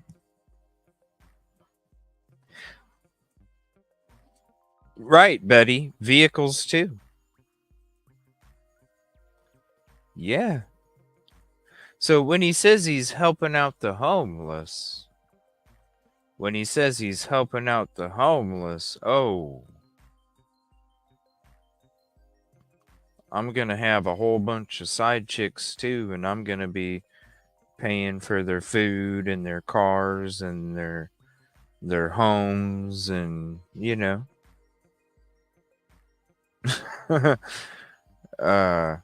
Helping out the homeless, huh?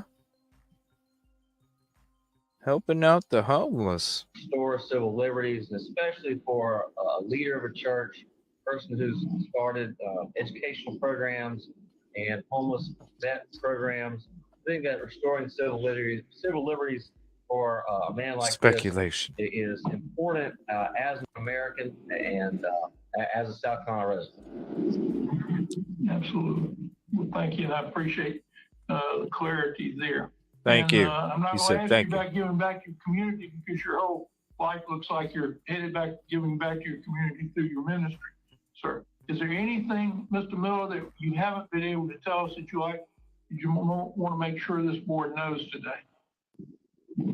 no, sir. I guess that sums it up. Thank you for your time. Well, we appreciate you appearing today. Anything in closing, Mr. Brown?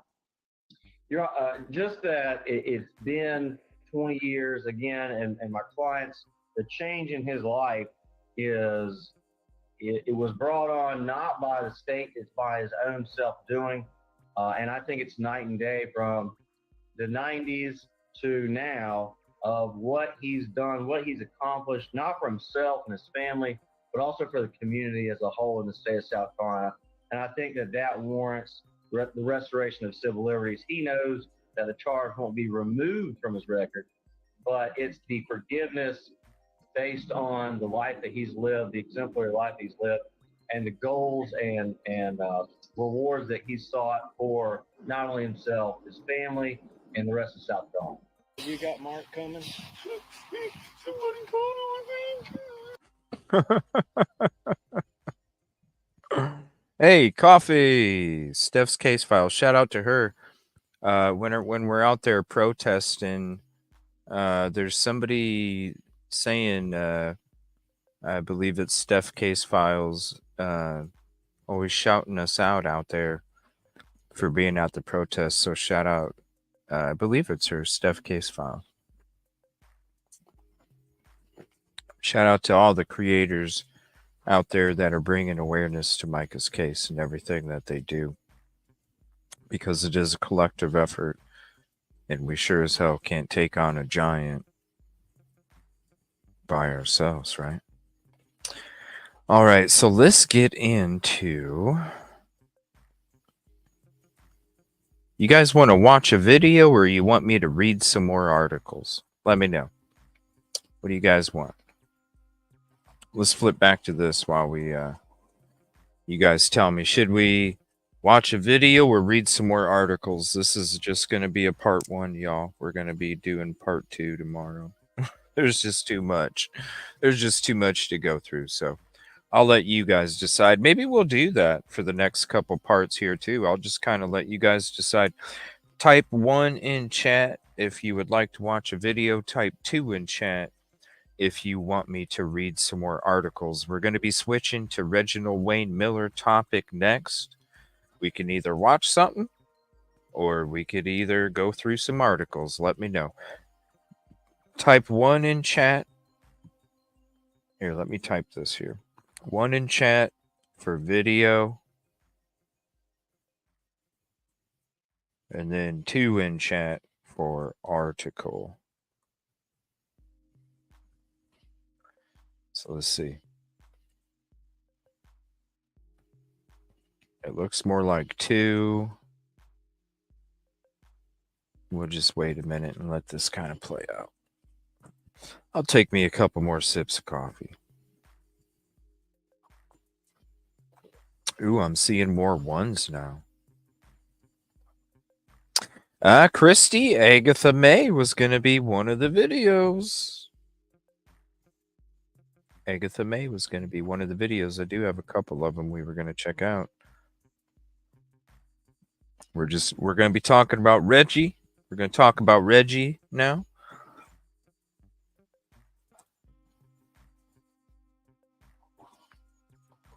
And we're either going to do a video.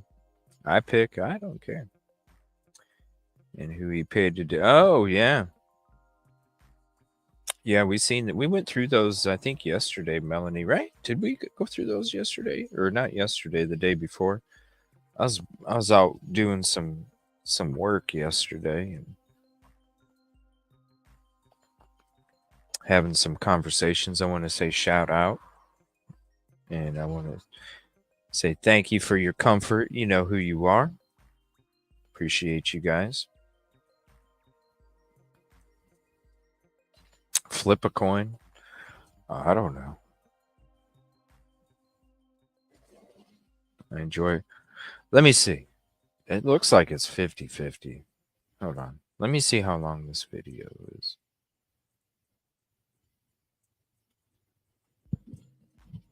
I think it's like 15 minutes. If it's 15 minutes, we'll check it out. Let's see.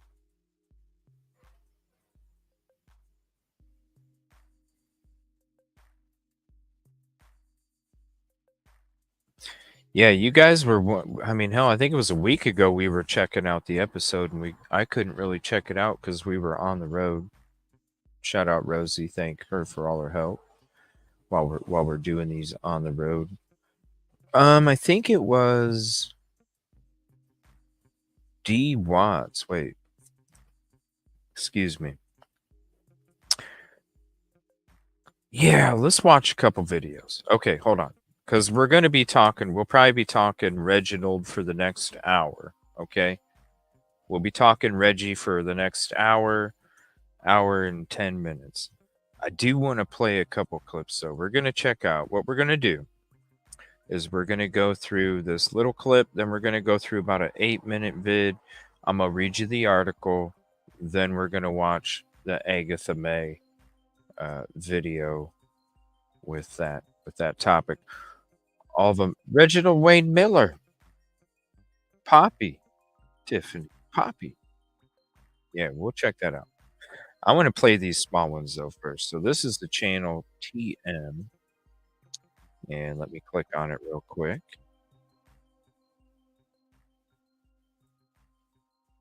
And so here's the link, TMXO. That's a really cool icon photo. So here's the channel. Is it going to show it? There we go. TM.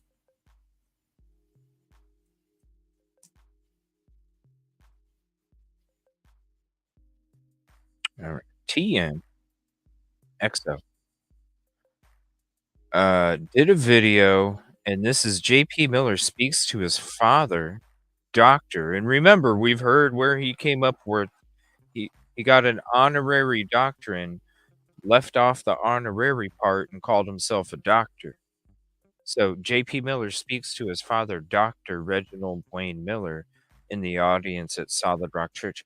Can I just call myself a private investigator even if I don't have the certification?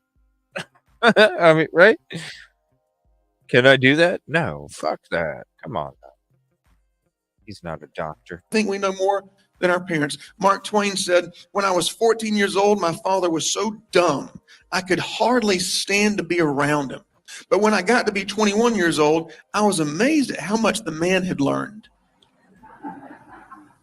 My dad's here, and it's so funny. My dad was the authority in the house. You know, my mom kind of let us do whatever we wanted to do. But in my teenage years, my dad would always tell me, he'd say, "Be home by 12, be home by 12. I said, "Why? Why?" He'd say this, "Because nothing good ever happens after 12 o'clock. You ever heard that? Well, a lot of good stuff happened to me after 12. I'm just telling you. But anyway, whatever. But I thought I knew more than him. I can't. To me. Yeah, because you were used to your daddy always saving your ass. Here's this again. I think we know more than our parents. Mark Twain said, "When I was 14 years old, my father was so dumb, I could hardly stand to be around him. And why is he preaching this? Because he's feeling the same way. Come on. Boy, I did a lot of stuff. I had a lot of stuff done to me after midnight. Don't eat chicken after midnight. Be turning into a gremlin, JP. Don't do it. When I got to be 21 years old, I was it. amazed at how much the man had learned."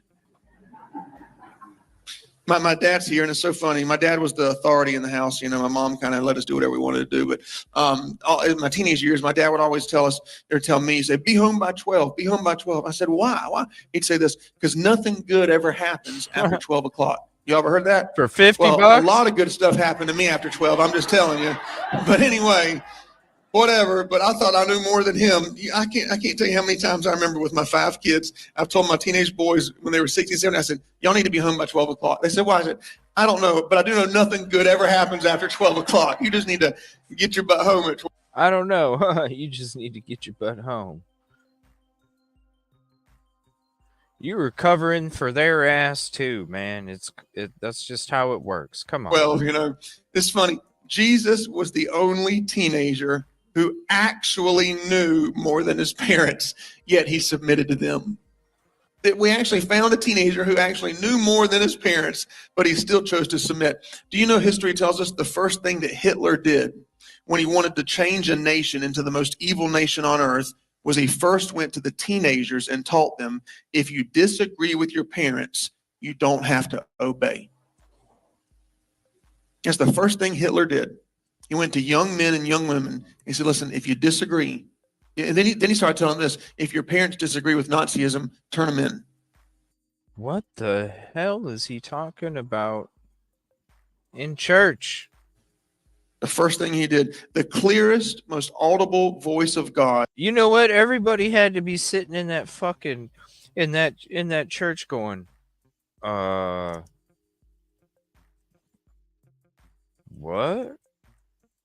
What? A pin could drop and you'd be like, I just heard that pin drop. Everybody had to be going, huh? What? I can't tell you how many times I remember with my 5 kids, What? I've told my teenage boys when they were 16, 17, I said, y'all need to be home by 12 o'clock. They said, why? I said, I don't know, but I do know nothing good ever happens after 12 o'clock. You just need to get your butt home at 12, you know. It's funny. Jesus was the only teenager who actually knew more than his parents, yet he submitted to them. That we actually found a teenager who actually knew more than his parents, but he still chose to submit. Do you know history tells us the first thing that Hitler did when he wanted to change an All right, I'm just gonna not show this here while you can watch the crowd, okay? nation into the most evil nation on earth was he first went to the teenagers and taught them, if you disagree with your parents, you don't have to obey. That's the first thing Hitler did. He went to young men and young women. He said, listen, if you disagree, and then he started telling them this, if your parents disagree with Nazism, turn them in.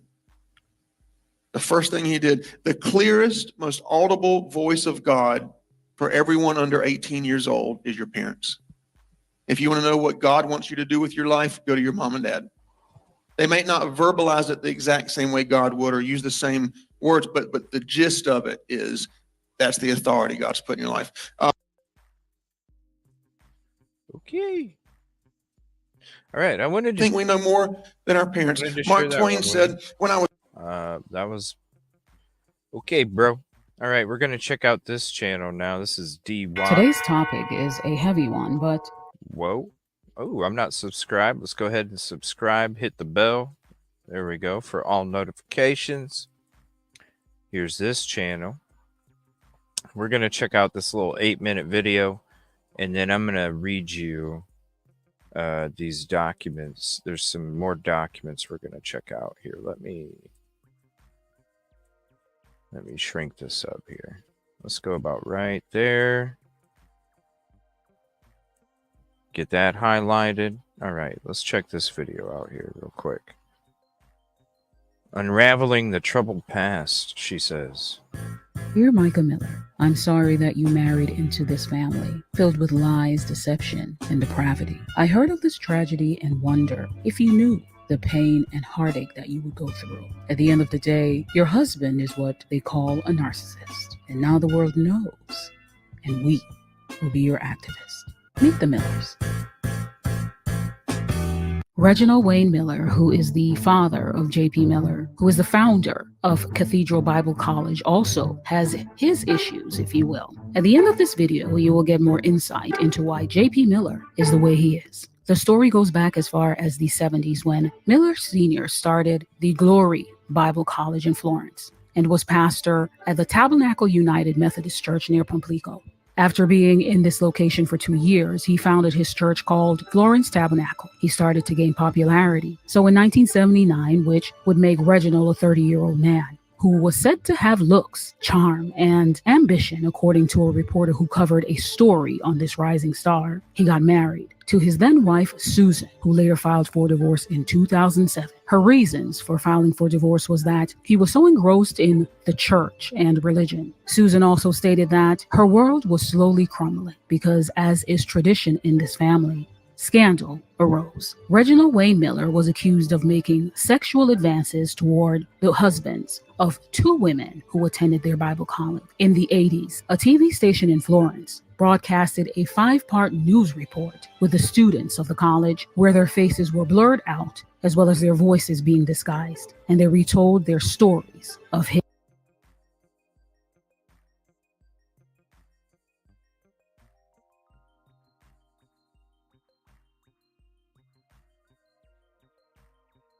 the 70s when Miller Sr. started Did the you guys hear Glory that? Bible College Listen to this again, okay? Listen to it again. in Florence and was pastor at the Tabernacle United Methodist Church near Pumplico. After being in this location for 2 years, he founded his church called Florence Tabernacle. He started to gain popularity. So in 1979, which would make Reginald a 30-year-old man, who was said to have looks, charm, and ambition, according to a reporter who covered a story on this rising star, he got married to his then wife, Susan, who later filed for divorce in 2007. Her reasons for filing for divorce was that he was so engrossed in the church and religion. Susan also stated that her world was slowly crumbling because, as is tradition in this family, scandal arose. Reginald Wayne Miller was accused of making sexual advances toward the husbands of 2 women who attended their Bible The husbands, yo. The husbands. college in the 80s. The A TV station in Florence husbands. broadcasted a 5-part news report with the students of the college where their faces were blurred out, as well as their voices being disguised, and they retold their stories of his advances. So one would think that this man would go to the Lord on his face and beg for forgiveness, right? And petition the throne for healing from that demon that's inside him that has these desires. Nope. Instead, this Wayne Miller decided that he would move to another city in South Carolina. So they sold their home and headed to Myrtle Beach, where he started preaching again in an empty storefront. In 1993, the Air Force Base in Myrtle Beach closed. And this is where Wayne Miller saw the opportunity to use this to his advantage by requesting welfare from the government because of the base closure. He also would show up at the meetings about the closure and threaten the base redevelopment authority by telling them that if they didn't meet his demands financially, they would contract a deadly disease. They eventually Ain't that caved and frickin' allowed nuts? him to purchase one of the chapels that were on the base, as well as the surrounding land. Go contract Then in the devil. 1995, this is the location he started, the unaccredited private school called Cathedral Bible College that caters to kindergarten through high school aged children. The shocker is this building, this college, stayed open for 4 years. Now, do you think it closed because of, I don't know, he had some sexual indiscretions before? No. Nope.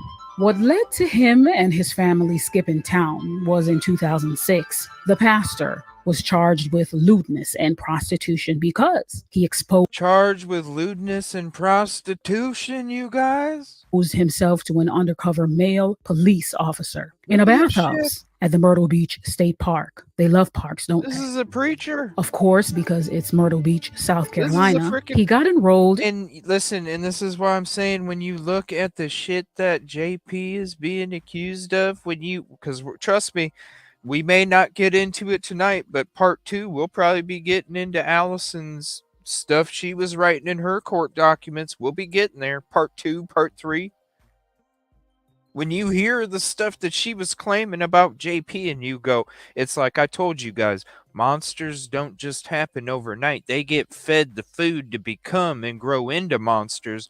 And what the hell do you think he was being fed, y'all? What's up, RC147? He was being fed this kind of food, you guys, from Papa. into a pre-trial intervention program, and the charge that he received was later expunged. And after Trust that me, we're going to get into all that stuff. I was going to read the article. We're watching some videos. scandal, he decided to move to Marion. When this deviant arrived in Marion, the mayor of all people, Bobby Davis, gave this man the key to the city. And he also received an award in 2013 for what they called his efforts to redevelop an old healthcare facility. And what did he do with his efforts? Turn that healthcare facility into a new college. And what kind of crowd does a college attract? Young people. He operated the college for years. And during that time, Homeland Security was made aware of the illegal work program for his foreign students. In the interview, the students stated that there was a climate of fear, and Wayne Miller would use their status as immigrant students to threaten them. The students also said that he forced them to work 40 hours a week for only $25. Eventually, this man was charged with 2 felony counts of visa fraud, 2 counts of fraud and labor contracting. Listen to this. Listen to this. What's up, SOC? And you heard what JP said. My daddy told me,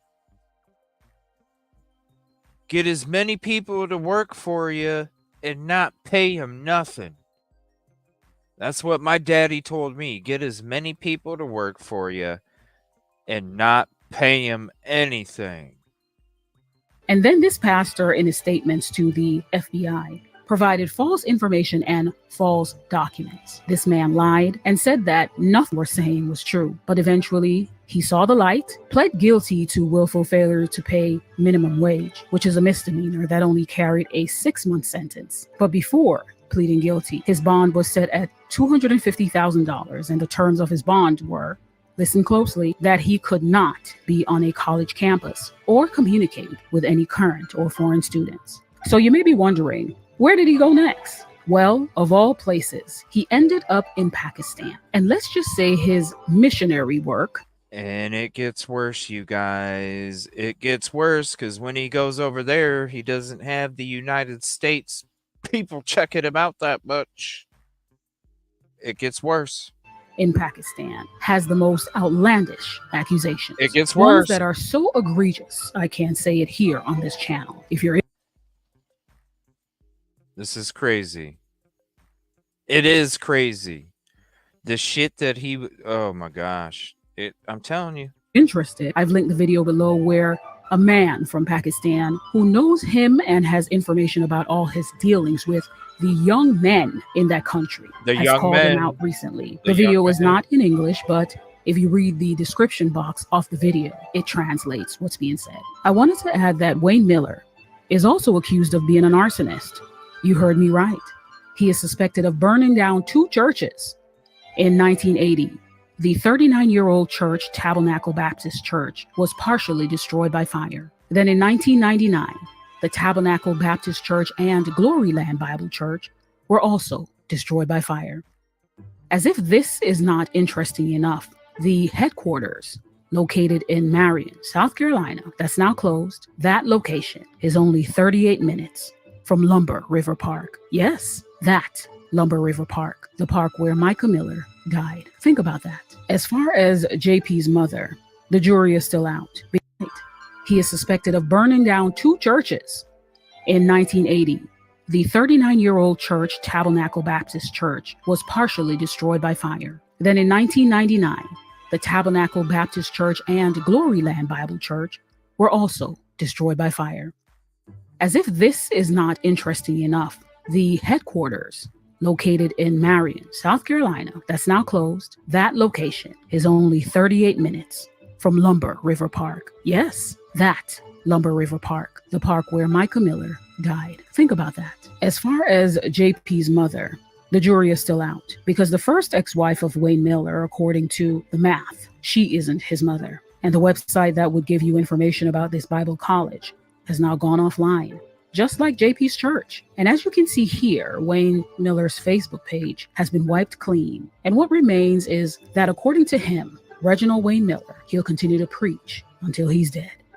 The update on Micah's case is that the FBI has now joined the case. And as far as the location of JP's father, according to the report, as early as last week, he was a substitute teacher at another church school. And because he got ran out of Pakistan, he did what all these so-called missionaries do. He headed to Africa, which circles us right back to JP Miller, whose church also has a so-called missionary in Africa. And we'll get into JP Miller and his dealings in the next video, so stay tuned. So share your thoughts in the comment section below and let me know what you think about this travesty, because no doubt this man has impacted so many young lives, young people's lives, children's lives. And I fear that this is just the tip of the iceberg when it comes to the Millers. Remember to like. Right, because they always say for every time they get busted for one victim, there's another few that they didn't even get caught for. And when you're talking about Pakistan alone,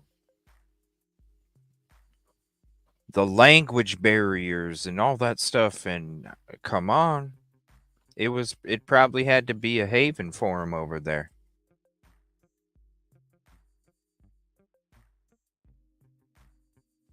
Shout out to D Watts. Now we're going to be getting, because everybody thinks Another thing we're going to be getting into, part 2, part 3, is going to be Charles, Mr. Randall. And we're going to be getting into the stuff that the daddy and listen, everybody wants to think that Mr. Randall is JP's best friend. I've been telling you guys it's like JP's uncle because he was daddy's friend first. And we're going to get into that in this little series that we're doing here because it's definitely turning into that because there's no way in hell I can go through all this in one episode or even two probably. All right, so let me get to this article here real quick. This is from Fitz News, and it's a little bit of a lengthy one here.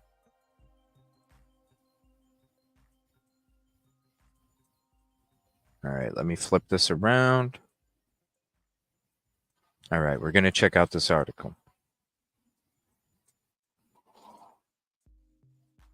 The scandalous legacy of Reverend Reginald Wayne Miller. Sins of the Father. Oh, cool. We can listen to the article. Awesome. Just a quick word from our sponsor. Awesome. This is the story of the one. As head of maintenance at a concert hall, he knows the show must always go on. Okay. That's why he works behind the scenes, ensuring every light is working. Here, I'll shut it off for you, but it'll still be playing for me. Just let the advertisement go through. Oh, we're going to be covering not only this, the players in it, but we're going to be covering the interviews, the statements, and such. And we're going to be starting our deep dive. Miller by Callie Lyons. All right, here we go. When the father of Pastor John Paul Miller broke his silence regarding the suspicious death of his daughter-in-law, MicaMiller, he was returning to familiar territory. Reverend Reginald Reg Wayne Miller, whose ministry began in rural Pamplico, South Carolina 5 decades ago, has found himself at the center of international media scrutiny on several prior occasions. At the age of 75, Reg Miller has had decades of experience navigating scandals, most of them of his own making. In a lengthy statement provided to the UK Daily Mail, the Miller family patriarch described his late daughter-in-law as a very, very sick woman. Her family refused to believe how sick she was, he said. She was a very, very sick young woman. Reg Miller further claimed his son had nothing to do with Micah's death and that he was not with another woman when Micah's life ended on the afternoon of Saturday, April 27, 2024. Did you see the smile on her face buying the gun? He asked in his statement. Is that a distraught woman? Did you ever see any crying or upset in her voice in her 911 call? No. Because she was in one of her psychotic states. Miller's statement did not address the alleged abuse and harassment his son is said to have visited upon Micah or similar behavior allegedly inflicted on other women dating back decades. He also failed to address any of the scandals that have landed him in the media over the years. Before John Paul was born, Reg Miller had embarked on a promising career as the founder of a Bible college, pastor of one of the largest charismatic churches in South Carolina, and a televangelist with a regionally broadcast program.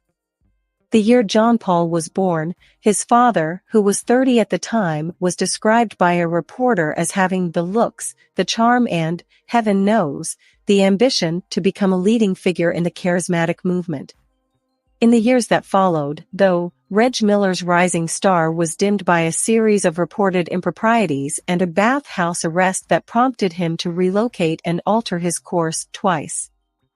In time, the evolution of his ministry's business plan brought federal charges against the scandal-ridden college president. As recently as 2023, Reg Miller found himself the subject of a wave of new allegations involving inappropriate behavior on international mission trips.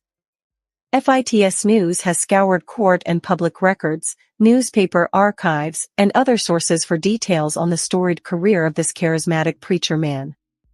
In particular, years of reporting by David Wren, formerly of the Myrtle Beach, South Carolina Sun News, helped greatly in reconstructing the timeline. The early years, from Pastor T.O. founder, In 1970, Miller began preaching as pastor of Tabernacle United Methodist Church near Pamplico, South Carolina. 2 years later, his entrepreneurial spirit led him to establish his own church, the Florence Tabernacle in Florence, South Carolina. By the mid-1970s, he expanded his influence further by founding Gloryland Bible College, which would later evolve into Cathedral Bible College. Miller's ministry gained considerable attention while his television program, Good Morning Jesus, aired across 5 states and Canada. This further amplified his reach. The PTL scandal. Miller's rise to prominence during the 1970s and 1980s paralleled that of the PTL Club, the South Carolina-based television ministry of Jim Bakker and Tammy Faye Bakker. Theirs was a familiar dynamic. Even those who don't recall a word of Jim Bakker's preaching likely recall the appearance of his singing, crying, mascara-streaming wife or at least subsequent portrayals of her on Saturday Night Live.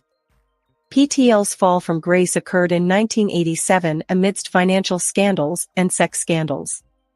Jim Bakker admitted to a non-consensual sexual encounter with church secretary Jessica Hahn, who later became a regular on shock jock Howard Stern's show. As for Bakker, he was indicted on federal charges for diverting $165 million in PTL donations for his personal use. Baker was. During this time, Jerry Falwell, a prominent Baptist televangelist, tried to take over PTL, initially with Bakker's backing. Falwell's actions were met with resistance by charismatic leaders who did not share the same doctrine.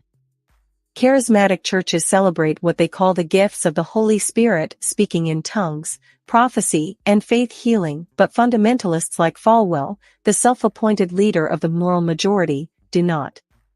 As a battle raged between the two sects, Miller seized his time to shine. In April 1987, he was featured in an article in the Los Angeles Times declaring, "I would rather see PTL closed down than to see it used by Jerry Falwell when we've spent years building it." President Ronald Reagan meets with evangelist Jerry Falwell in Oval Office on March 15, 1983. The White House. Miller accused Falwell of igniting religious warfare between charismatics and fundamentalists and called for the resignation of Falwell and 5 non-charismatic members of the PTL board. Even so, Falwell prevailed and took over the failing PTL enterprise. Despite raising $20 million to support the ministry and Heritage USA, its Christian theme park near Charlotte, North Carolina, Falwell was unable to resurrect the bones of the corporation from bankruptcy. Miller's moment in the spotlight passed, but only temporarily.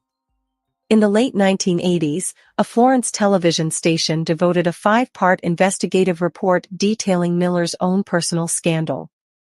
According to an affidavit filed by his former wife, Susan Miller, during their divorce proceedings, students from Gloryland Bible College accusing Miller of making sexual advances toward them. Students. Their identities were obscured, but the allegations severely tarnished his reputation. All over. Susan was learning of her husband's alleged indiscretions through other means, as well. The same affidavit from their divorce said her world began to crumble after she learned Miller had allegedly made sexual advances toward male Bible college students, as well incidents she learned of only after being approached by their concerned wives. In 1993, Miller attempted to leave these bad optics behind when his family, the church and the college relocated to Myrtle Beach with a new and improved vision for his ministry. What did JP go The through? campus on the Strand. Upon arriving on the coast, Miller once again set about to fulfill his big plans. He wanted to take over a portion of the closed Myrtle Beach Air Force Base and transform it into a seminary campus for international students, while also making it the home of the Cathedral Baptist Church. Gross. According to Horry County property records, Cathedral Baptist Church purchased a 2.18-acre parcel from the U.S. Air Force in September 1995 for $280,000. The acquisition of the former Air Base Chapel was met with resistance from some redevelopment stakeholders who saw the property as valuable commercial space. Even so, the 40-year-old brick chapel became the home of Cathedral Baptist Church when services resumed there on July 30, 1995. Miller further had his sights set on another 10 to 15 acres, including empty dormitories he wanted to acquire and use as the campus for Cathedral Bible College. Around the same time, Cathedral was approved for a student visa program, but it was never accredited through the U.S. Department of Education, USDE. Why? The Doctorate of Divinity program it offered was not transferable, nor was it equivalent to college credit. Because it's a joke. On February 25, 2006, Reg Miller married his second wife, Leslie Oakes, in Myrtle Beach. A few months later, John Paul followed in the footsteps of his father, founding his own church. Its name? Solid Rock Ministries. Leslie Miller and Reginald Wayne Miller at their February 2006 wedding. Provided. A few months later, in September 2006, Reg Miller was arrested in a bathhouse at Myrtle Beach State Park. The Horry County Police Department, HCPD, charged him with lewdness and prostitution after he allegedly exposed himself to an undercover officer. At a bathhouse. Though Miller entered a pretrial intervention program, Everywhere. resulting in the charge against him being expunged, the incident appears to have precipitated his departure from Myrtle Beach. Everywhere. Another location, another controversy.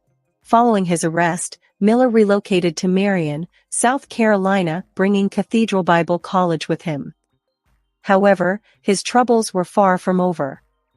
In 2012, he contracted with the Marion County Healthcare Foundation to acquire a former hospital in the hopes of turning it into a college campus. All over Around the place. same time, Cathedral Baptist Church sold the 2.18-acre parcel it had obtained from the Air Force to Solid Rock Ministries for $300,000. But while Miller charted a pathway forward, his ministry couldn't keep its nose clean. In 2014, 8 international students accused Miller of forcing them to work long hours for little pay, while under constant threat of having their visas revoked. Crazy. They described a pervasive climate of fear and poor living conditions, including extended periods without hot water, heat, or air conditioning. Sounds like R. Kelly. The food provided to them was expired or insufficient, they added. The students further alleged that their classes were a sham, designed to exploit their labor. In defiance of federal minimum wage laws, the students reported working between 30 and 56 hours a week at the college and at Miller's home for only $50 a week in compensation. Any resistance or complaint to these conditions was met with threats to their legal status as visiting students, they told investigators. Booking photo of Reginald Wayne Miller. Provided. In the aftermath of these allegations, Reg Miller was arrested on May 14, 2014. PDF. His bond was set at $250,000, and in June 2014 he entered a plea of not guilty in response to the charges filed against him. Miller later changed his plea to guilty and entered into an agreement, PDF, with federal prosecutors. As part of that deal, Miller agreed to plead guilt to fraud in foreign labor contracting, visa fraud, and willful failure to pay minimum wage. Interestingly, Miller's federal plea agreement originally included a polygraph provision similar to the one contained in the federal plea agreement signed by Alex Murdaugh. As part of that provision, he agreed to submit to a lie detector test when requested by the government. Curiously, that provision was marked out of Miller's plea agreement. An excerpt from a plea agreement between the United States of America and Reginald Wayne Miller. U.S. District Court. While Reg Miller was awaiting sentencing, his second wife sued for divorce on August 14, 2015. What's up, Nina? In October 2015, Miller was sentenced to time served, ordered to pay $75,000 in restitution, and given 3 years of supervision. Until his sentence was complete, Miller was required to forfeit his passport. 2 years into supervision, Miller wrote a letter to the judge requesting early release and specifically the return of his passport so he could travel the world. In his letter, Miller stated he was suffering from a heart condition. He stressed the importance of restoring his ability to travel not so he could vacation, but because he wanted to spend his time doing mission work and establishing churches and colleges overseas. From 2000 to 2015, Cathedral Baptist Church racked up thousands of dollars in state and federal tax liens. Pakistan's While coming. churches are exempt from income taxes, they are not exempt from all taxes. For example, churches with employees are still obligated to pay payroll taxes. Horry County Public Records detail 8 tax liens amounting to $14,838 in addition to a federal lien from the U.S. Department of Justice, DOJ, for $75,420 resulting from Reg Miller's federal charges. Here's Pakistan. Pakistan. Oh boy. Following his federal conviction, Here we Reg go. Miller once again rebranded his organization and resumed the administration of his Bible college. Right, John? He also engaged in a number of overseas missions. Last fall, about 8 months prior to Micah's death, allegations surfaced surrounding Miller's behavior while in Pakistan. Specifically, a YouTube video featured statements from multiple Pakistani men who implored Miller not to return to their country. "We don't want to work with Dr. Miller," members of the Abundant Life Christian Assembly in Pakistan said on the video. Implored. "We don't feel safe with him." FITS News reached out to the U.S. Department of Homeland Security, DHS, in an effort to determine whether there is an investigation into Miller's actions in Pakistan. As of this writing, we are still waiting for their response. Keep it tuned to FITS News as we continue to follow every viable lead in this case in pursuit of answers. In addition to our research director Jen Wood traveling to Myrtle Beach, we have deployed multiple Freedom of Information Act, FOIA, requests involving the many controversies and suspicions that have continued to surface since the death of Micah Miller. Good night, Mythical. Anyone with information is encouraged to reach out to our investigative team at research@fitsnews.com. Ain't that crazy?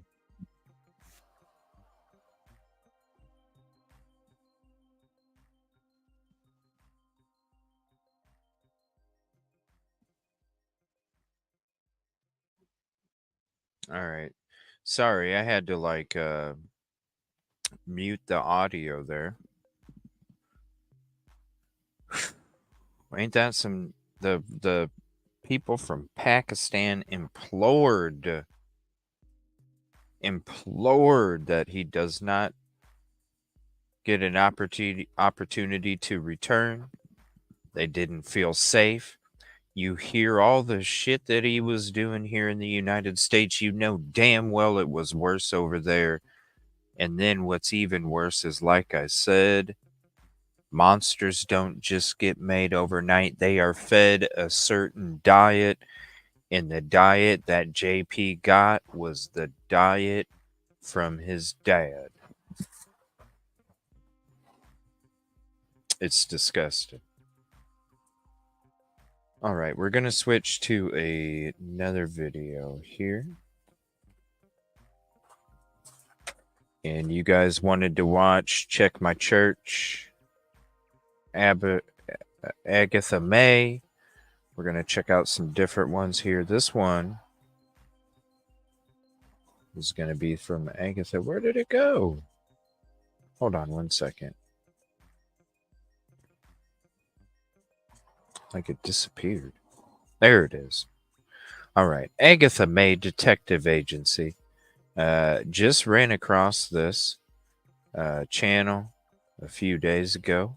Awesome work. And we're going to share this video. This video is talking more about that glory land. Isn't that with all the stuff he was getting into? With all the stuff he was getting into. And then he calls it glory land. Yuck. Glory land. The glory land years. We're going to check this video out. Definitely go hit the sub if you're not. Leave a trophy or a heart in the comment section. Free ways to help all of us out here in this true crime community. And I want to thank them all again for everything that they do to help bring the awareness to Micah's case and all these other cases out there. All right, let's get to this. This is the glory land years, y'all. Welcome to, or welcome back to, the Agatha May Detective Agency. I'm Agatha May, and before I get started on today's video, I want to thank the absolute flood of new subscribers and all of the lovely comments you're leaving. I would like to have her on the show sometime. If you all want, reach out to her. Let's have her on the show sometime. Agatha May Detective Agency. If y'all want. That's if you guys want. If you guys want, let's see if she wants to come hang out one night. Let's have her on the show. Huge thank you to Patrick at the Mystery Project for sending people my way.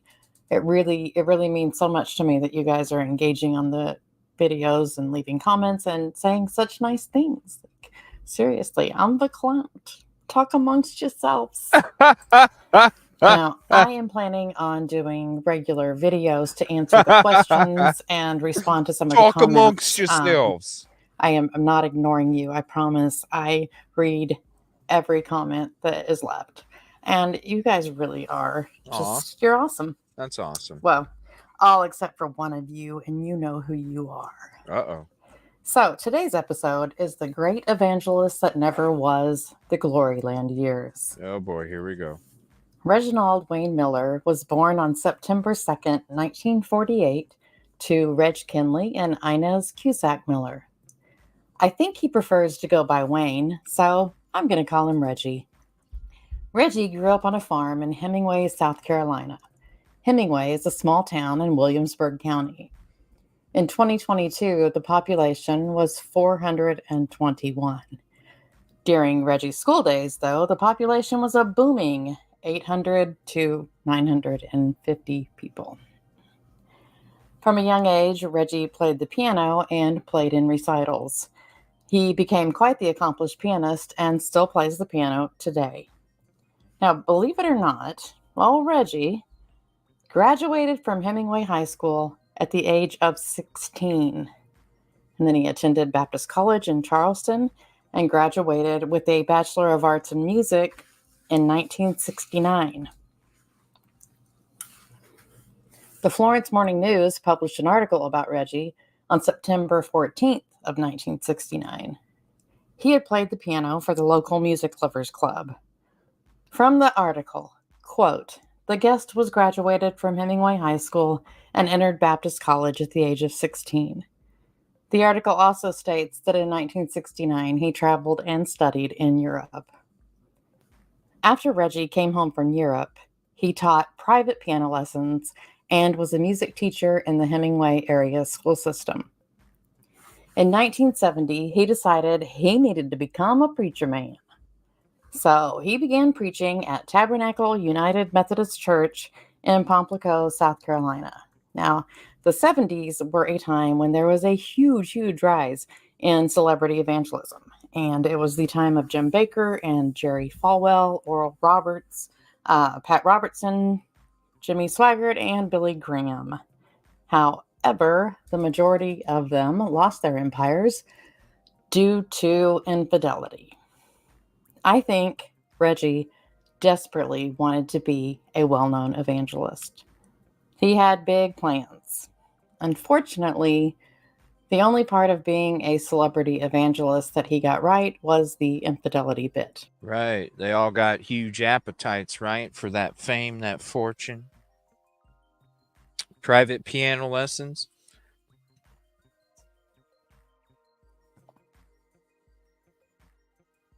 It's crazy. I came across a service today where I saw Sam playing bass, rocking it out. Shout out, Sam. Guess he was playing piano, JP, while Micah was singing. You know where he learned all of it. Come on. You know where he learned everything.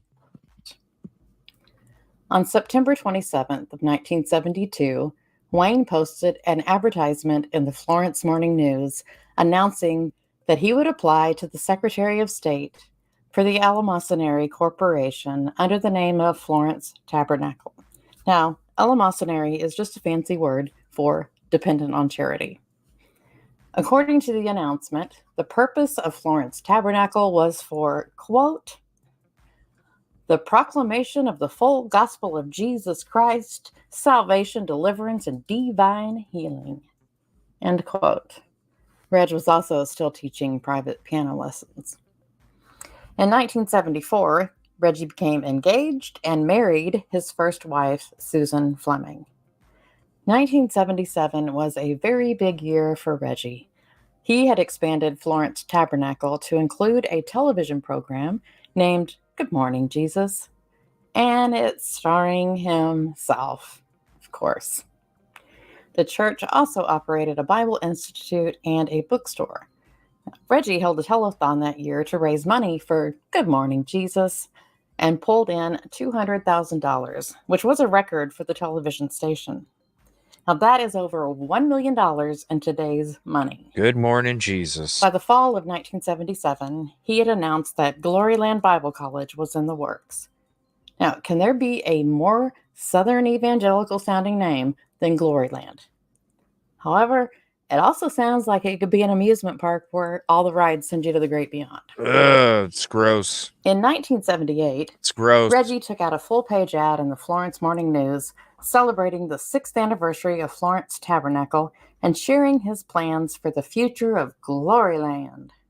These plans included a K-12 school, recreational facilities, camping facilities, mobile home park, orphanage, home for the aged, horses, fishing, petting zoo, life-size replica of Old Testament tabernacle, and a nature park for meditation. July 1st of 1978, there was a groundbreaking for Gloryland. Now, Gloryland was supposed to be on 484 acres that Florence Tabernacle was going to purchase, but in reality, there ended up only being about 22 acres. Reginald Wayne Miller did not get everything he wanted. In May of 1979, the Millers welcomed a bouncing bundle of narcissism into the world and named him John Paul. Now, little did Reg know that 42 years later, his son would preach a sermon titled, Who's Your Daddy? And would tell his congregation that, quote, my dad never got Father of the Year award, not even once. He did, however, he did provide for us, and if we were ever in trouble, he was the first one to take care of us and bail us out. But other than that, we didn't really see him much at all growing up. See what I mean? It's like I've been telling people, listen, he acts like a 15-year-old immature kid with the way he reacts and responds. Okay? And then I'm saying, you wonder where he gets so arrogant. You wonder where he sits there and thinks everybody is eating his bullshit. You believes his own, sitting there and admits to shit and then says he didn't do it. He was used to daddy getting him out of everything. There's no accountability. And when you grow up not having accountability for your actions, you do the shit that he does today. My dad never got Father of the Year award, not even once. You know why? Because of the abuse. He did, however, he did provide for us. And if we were ever in trouble, he was the first one to take care of us and bail us out. But other than that, we didn't really see him much at all growing up. Why? Because he was with his fucking girlfriends all the time or with underage people. Busy grooming, abusing. But damn. When JP was getting in trouble after midnight, because he said he had a whole bunch of things done to him after midnight that was cool. Yeah. Oh, shit, Dad, I just got busted. Dad was getting a call at 1:30 in the morning at his girlfriend's house, having to get up and go home to go save his son's ass because he got in trouble at 2 in the morning and he had to tell, no accountability. Listen, look at it. No accountability when you're young. You act out the way that you act out at fucking 45. As much as Reginald built up his church/compound in the 1970s, the 1980s were the beginning of his downfall. Well, his first downfall. By 1980, Reggie had changed the name of his church to Tabernacle Baptist Church and was happily building his Gloryland compound. He had placed the former church building up for sale. Now, on April 25th of that year, the former church building went up in flames. 3 firemen suffered injuries trying to put out the blaze. SLED, which is the South Carolina Law Enforcement Division, investigated it as a suspicious fire, but no charges were ever filed. Reggie said the sale of the church was partially completed, and he wasn't even sure who really owned it at that point. He also stated there was no insurance on it, and he didn't know anything about the fire. Quote, "I have no idea how the fire started. Our fellowship hall burned down 4 years ago, and police told me it was the work of arsonists." End quote. Sure, Reg, we believe you. On August 20th, 1982, Gloryland officially began classes, and the church held a dedication on January 2nd of 1983 for the new church building on the Gloryland campus. Through the 1980s, Reggie continued to grow Gloryland, adding buildings, a kindergarten, a daycare, and who knows what else. In February of 1985, Reggie published an ad in the Florence Morning News about a seminar on how to be a profitable businessman, which is exactly what a pastor is not supposed to be. So in this ad, at the bottom, in tiny letters, Reg wrote, "As a child, Pastor Miller was totally paralyzed from the waist down by polio. Under the influence of the Oral Roberts ministry, his mother believed for his healing. He was totally healed." End quote. I don't believe you, Reginald. For those of you who don't know, Oral Roberts not only had an unfortunate name, but also had an unfortunate personality. He was the pioneer of televangelism and started the idea of the prosperity gospel. Now, he claimed to be a faith healer and claimed he could raise people from the dead. Doesn't that sound familiar, John Paul? I'm looking at you. In reality, the only thing Oral Roberts raised was millions of dollars, and he liked to spend it on himself. One of his obituaries claimed, "He continued to wear his Italian silk suits, diamond rings, and gold bracelets, airbrushed out by his staff on publicity pictures." Well, it looks like someone forgot to do that in this pic, though. The 1980s was also the time that Reggie started speaking out about obscenity and started an organization named Citizens Against Pornithology. That's just giving it a name that YouTube will be happy with. And I guess if we want, we can look at it as the study of dirty birds. Yelling against adult entertainment was kind of the thing for evangelicals back in the day. In the 70s, everyone was catching demons and needed to be exorcised. And in the 80s, I guess everyone was looking at dirty magazines. So also, a lot of them who were yelling the loudest against such things were the ones doing those exact things behind everyone's back. In a way to poke fun at the Citizens Against Pornithology, a group of anonymous citizens gave spoof awards to the group's members. And Isn't that gross? Let's come up with a campaign to go. It's almost like it's like the war on rugs, right? Back in the 80s. Let's have a campaign, say no to rugs. But yet we're going to be funding guerrillas to go take out Castro, right? Let's have a campaign against something, so people think that we're the last ones that are actually committing, right? They would attend the council meetings and listen to Wayne and crew explain how dangerous pornithology is. And in 1986, the group gave Reggie the, quote, Larry Flynt Hustler Magazine Award for the lovingly graphic... Larry Flynt Hustler Magazine. I mean, you know damn well what that man was doing. Come on, you... Please. That's the easiest shit he was doing compared to all the other fucking shit. graphic description he gave Disgusting. counsel of a dirty video cassette he watched. End quote. Now, I was raised in an independent fundamental church, and I remember how the elders would watch or read certain things and then act like they only did it so they could tell people how sinful it was. You ain't fooling me, girly girl. So have you been wondering how Reggie ended up with a doctorate degree? Now, I just figured he'd given himself a Gloryland version, but it's actually worse. In January of 1987, he received an honorary doctorate from Indiana Christian University, which was an unaccredited college, just like Reggie's. Honorary. Now, instead of being a normal person and understanding that you don't go by doctor when you receive an honorary degree because it's just a gesture and not an actual degree, Reggie went on to be Dr. Wayne Miller. Now, by Private Eye CJ for $50 plus tax, right? in March of 87, so 3 months later, he's making the statement that he'd had a doctorate from Indiana Christian University and just leaving off the honorary part. It's honorary. Jerry Savelle was a guest speaker at Gloryland on July 22nd of 1988. Now, Jerry has been mentioned in true crime circles lately because of the rumor that he turned his back on Reggie after finding out about his alleged indiscretions in Pakistan.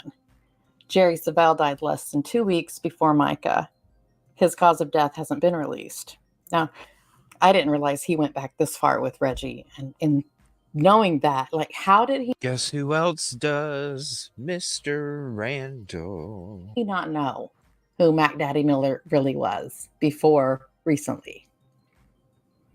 In 1988, television station WPDE ran a 5-part expose on Reggie. In the expose, students from the college spoke about Reggie making inappropriate advances to them in previous years. Later, in his and Susan's divorce, she alleges in an affidavit that there were women coming to her during that time, letting her know that Reggie was coming on to their husbands. I guess we know why he named it Gloryland now. And of course, Mac Daddy denied all of the allegations and put it down to, quote, disgruntled associates.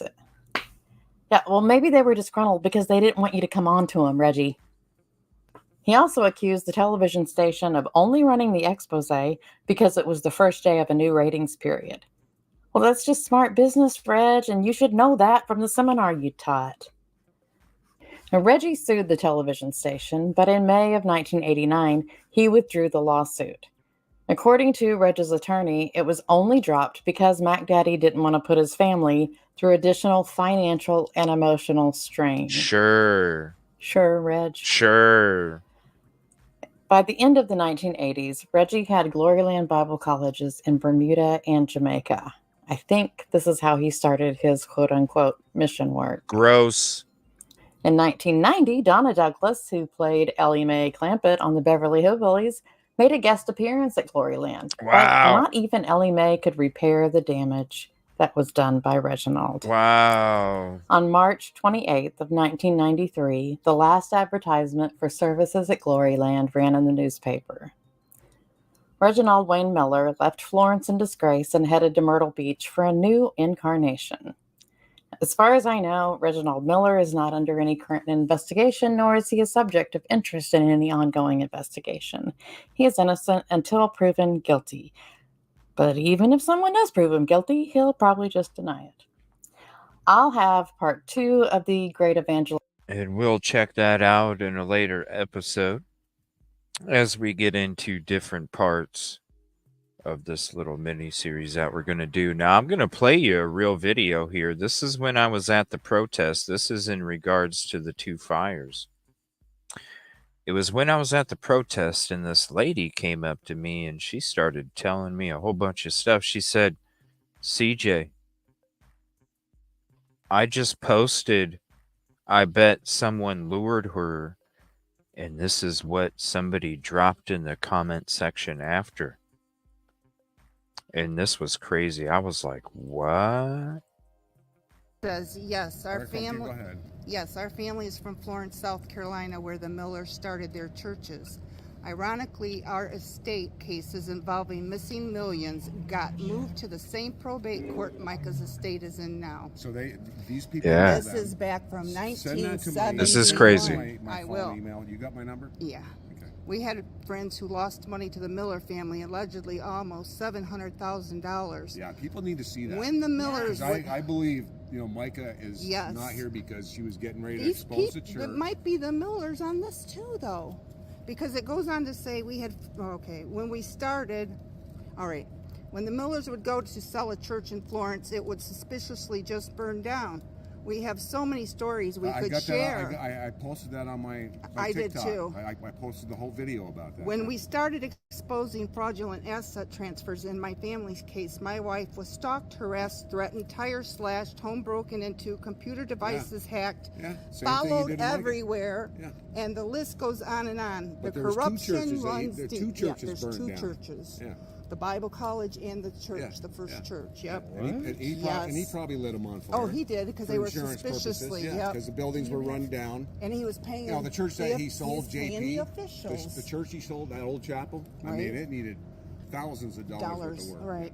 We have sent tips into both tip lines and haven't gotten a response. The attorney who facilitated these people here, what we believe to be fraudulent asset transfers, also showed up and unalive in 2023 with the lawyer. Listen. That's crazy. If you guys want the video, I did post it. Hold on one second. I'll share that link with you guys. This is... Let me see. It is Crazy Two Fires response. So here is the link. I just played the original video. This is the video right here that I did post it. So if you wanted that for your link playlist, there you go.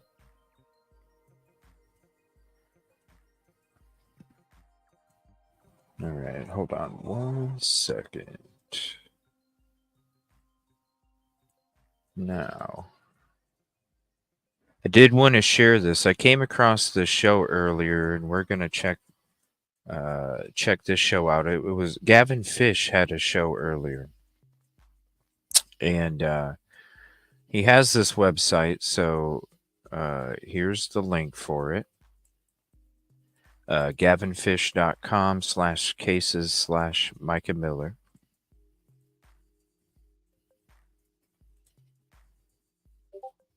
And it's a great way to kind of check everything without it's got the background of it. He's got all of his videos right here. And then there's a bunch of case documents as well, audio recordings, the timeline, everything. So shout out Gavin Fish for a great website. A lot of information. Definitely go check it out. And what you can do is we're going to check out his episode from earlier. Okay. It covers a little bit of stuff that we've talked about tonight. It covers a little bit of stuff we're going to get in part 2. And also, do me a favor. When you go over there and hit the like on the video that we're about to watch, also leave a comment in the comment section thanking him for making the website. This was from earlier. Hold on 1 second. Where did it go?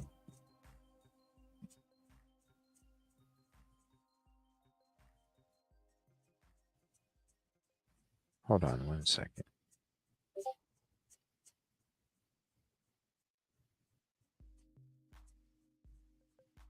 Here it is. All right. 7 hours ago. Okay, so here is Gavin Fish's YouTube. We're going to share that. I'm sure you're already subbed. Yes, go sub up if you're not. Go sub up if you're not. And then we're going to check some of this interview out. Then we're going to check one more thing out because we are going to be getting, especially when we get into the deep dive with Rosie starting on Monday. We'll be doing some daytime shows where we're going to be doing our big deep dive into everything. We're going to be discussing a little bit more about the fisherman stuff more tomorrow night in part 2. But we're going to check out a video from a creator we ran across a couple days ago, and brings up some interesting questions and theories as well.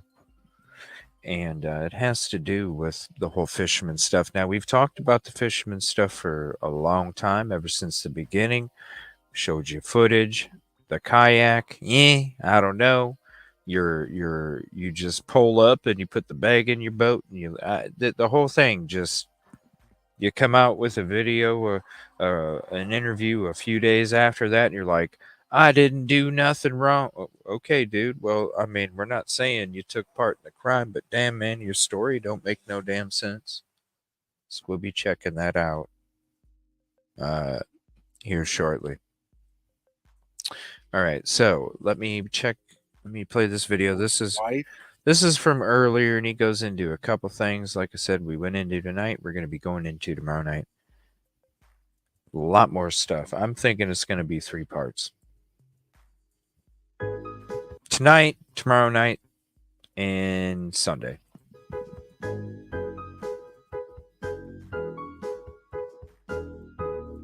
This woman, MicaMiller, who died at the age of 30 on April 27th, 2024.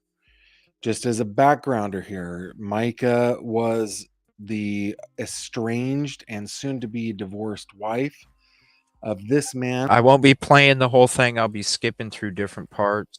So here is the link to the video. Go show him some love, please. Even if he just bounce here, go show it real quick. Come on back. Definitely go show some love. And thank him for the website with all the information. And John Paul J.P. Miller. I know people get angry at me when I call him Pastor Miller, but I want you guys to know that when I say pastor, it's going to be air quotes, okay? Air quotes. I use pastor because it's just so shocking and jarring. Because this guy, like, with the behavior that is alleged, if he behaved this way, why he has a pulpit is beyond me. But this is what we're talking about today. Okay. Now, this is what happened. A long time. Ooh, 1 second. I apologize. I'm not able to see all the comments when I'm away from the studio just because I don't have all the equipment with me. I want to say contribution call out to RC. Thank you for the $1.99 super sticker. I apologize. I can't see what it is. If anybody knew what it was, type it in chat, please. I'd love to know. Also, contribution call out Nina becoming a member. There you go. Look at that. Thank you so much, Nina. Finally, right? Thank you so much. Appreciate it. All right, back to Mr. Gavin Fish. Time ago, sent in some Freedom of Information Act requests to several different agencies, including the Myrtle Beach PD. I received back documents today. I received back some audio files, some 911 call files. I think they're actually just police call files. But they called them 911 calls when I received them. But we're not going to listen to those. The way they answer it doesn't seem very 911-ish. How do you say that? So we got a couple of those, and then I also got some video, some dash cam video. But honestly, that video really doesn't show much. One of them is a time when J.P. Miller, Pastor Miller, was pulled over for some traffic issues. He was actually arrested because of that one, but it doesn't show that on on the dash cam, and then there's another one that I think is at MicaMiller's apartment. So those ones I will post so that you guys can see them. Thanks for letting me just kind of introduce the case. Okay. Now come with me over to Acrobat here. I want to start just by briefly going over Micah's list. You will remember that this is a list that was put out by her attorney, a woman named Regina Ward, if I remember correctly. I'm trying to find it. Yeah, Regina Ward. So this was following the courthouse footsteps press conference that they held. And we went over this list in pretty good detail, but just very, very briefly, here is the abusive, coercive control allegations that Ms. Ward has made against J.P. Miller, Micah's estranged husband. Okay. Isolating her from family and friends, depriving her of basic needs, stalking, tracking her whereabouts, monitoring her communications, taking control over aspects of her life, depriving her of support services, expressing her worthlessness, humiliating, degrading, and dehumanizing her, preventing disclosure to authorities, financial abuse, threats to hurt her, her family, or himself. Threats to the child didn't apply in this one. Threats to reveal or publish private information, assault, the R word, preventing her from having transportation, interfering with her work, emotional abuse, ignoring requests or commands to leave her alone, cruelty to her dog, destruction of property, destruction of supporting evidence, misuse of legal documents, misuse of law enforcement, misuse of legal process, adultery, promiscuity, stealing her identity, cyber technology abuse, medical abuse, spiritual abuse, church abuse, phone calls to everyone, and physical abuse without marks. These are the allegations that were made against Pastor Miller by Micah's attorney, Ms. Ward, in an attempt to push South Carolina lawmakers into bringing about a coercive control law that they would like to be called Micah's Law. So with that, I'm going to go ahead and get into 1, 2, 3. I'm going to get into 6 of the documents that are on the website. Oh, and one thing that I should point out, guys, because my patrons are the ones that make it possible for me to be able to afford to get these documents, to post them on a website, to arrange them and organize them. I make these available all to my patrons. If you're not a patron of mine, patronage costs like $3 a month, and you can just go to patreon.com. You can click on this little button up here. But for those of you who are not patrons, that's why I do these videos, so that you can have access to these documents as we discuss them. Okay. So let's go back over here and let's start here. So this is an incident report from June 23rd, 2022 from the Myrtle Beach Police Department. The location of the incident is the 800 block of Howard Avenue. I believe that the address for Solid Rock at Market Common, the church that Pastor Miller was lead pastor of. I think that address is 803. So I think that's what's happening here. Let me just scroll down to the actual narrative here. Okay, on June 23rd, 2022, responding officer received a phone report from the victim stating she received lewd text messages and photographs from the offender while she was at her home in New Jersey. The victim states she also received a video call from the offender while he was performing an obscene act on 6/8/22. So what was that? A couple weeks prior. Responding officer spoke with the offender, who stated he was in the city jurisdiction at the time of their video call. Now, you guys know who the offender is here, right? I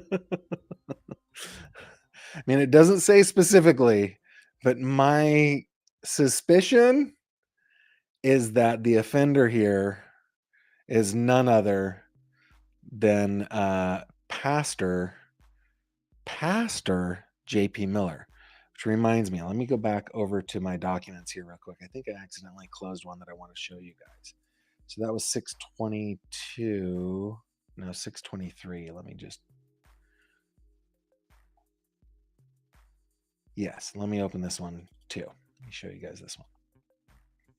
So this is a follow-up. This is the event report. Okay, same day. And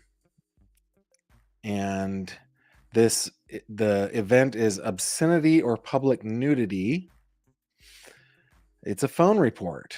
All info from county stated they spoke to a female that she is getting lewd comments and photos from a pastor at this church. She filed a report with New Jersey, but New Jersey is stating that she needs to file a report with us since she is down here. Okay, so we got all the details here, and now this one states it is a pastor. So New Jersey, I think these, oh yeah, and the location 803 Howard Avenue.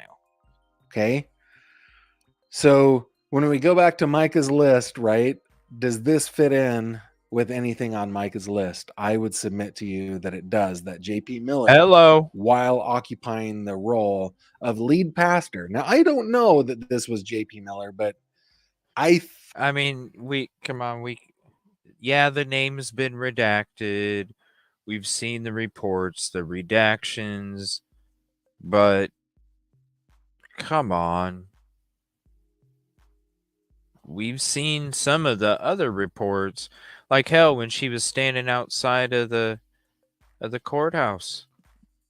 Somebody drove up real slow and then sped away. Did you see that was him? Yeah, that's him. Come on. Like he said, we know 2 + 2 = 4.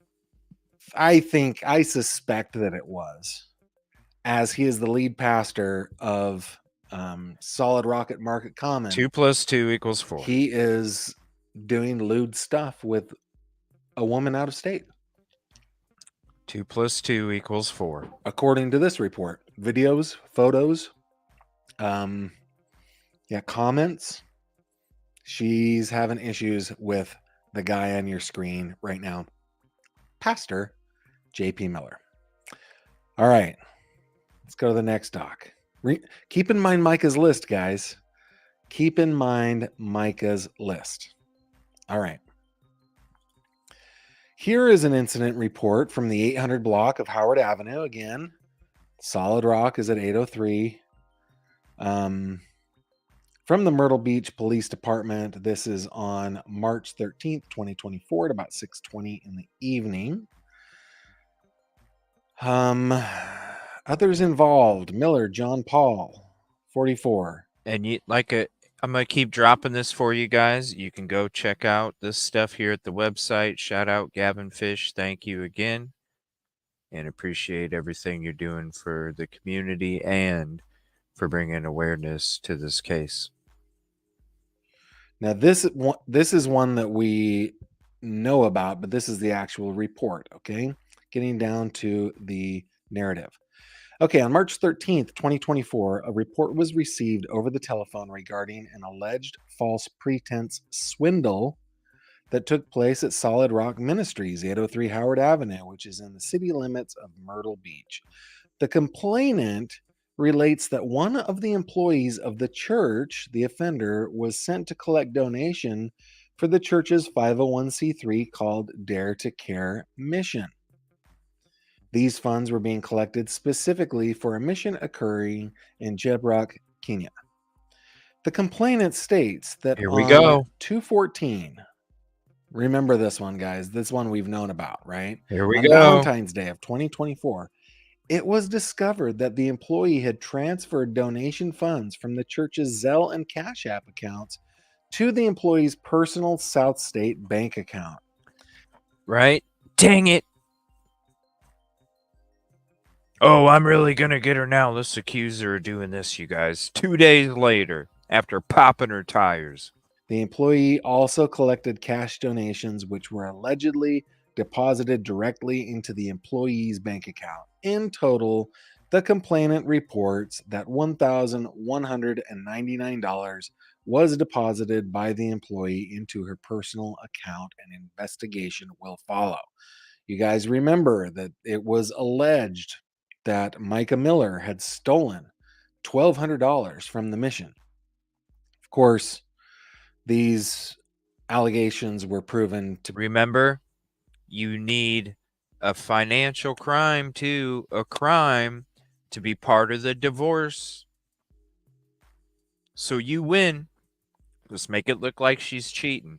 Let's make it look like she's doing financial crimes. Let's make it look like she's mentally unstable. Let's make it look like all these ways so I can get spousal support and she has to pay me. To be false. Now, remember back on Micah's list. Let me go back up to, where is it? Yeah, here we are. Misuse of law enforcement, misuse of the legal process. Remember the adultery promiscuity part, right? Think we've gone over. I think we've covered a couple of those, right? Okay, let's go to the next one. Here we go. This one is 2024, February 21st. Let's see which one this one is. I think, this is the theft incident. Okay, so this is one that Micah, I'm sorry, I'm just gonna, they've redacted so. No, Nina. In South Carolina, you can't get a divorce right away. You have to be separated for at least a year before you can get granted a divorce, unless it involves adultery, crimes, mental instability. There's a whole list, and he is trying to knock off each one and get spousal support. Come on. So much, but the others involved are JP Miller, right? Pastor Miller. I know there are some of you that hate it when I say that, but it makes it all the more egregious. Okay. This is Micah's complaint. This isn't word for word. This is a narrative by the responding officer, okay? On February 21, 2024, I met with the complainant at 300 Coastal Grand Circle in the city limits of Myrtle Beach in reference to the report of a stolen vehicle. The CP stated that she had been separated from her husband, the involved other, since January of 2023. The complainant stated that she was involuntarily hospitalized on 2/8/2024 and left her silver 2019 Honda Accord parked in the parking lot of the Walmart Neighborhood Market located at 3650 Walton Drive. Now, the speculation is out there, right, Angels? Speculation is out there, Mr. Randall. Micah, you can come meet me out here for your medication. And then she gets out there, and the whole group gets her involuntarily committed to the mental health facility.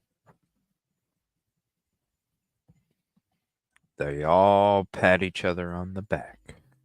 When the CP was discharged from the hospital staff informed her that her husband picked up her purse and car keys while she was hospitalized.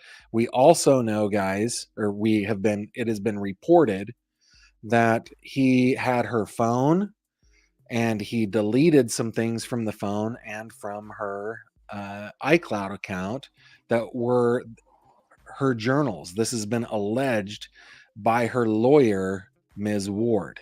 And guess who can access the information? Guess who can access the information? The same people that started investigating Not necessarily Micah's passing, but all the financial activity.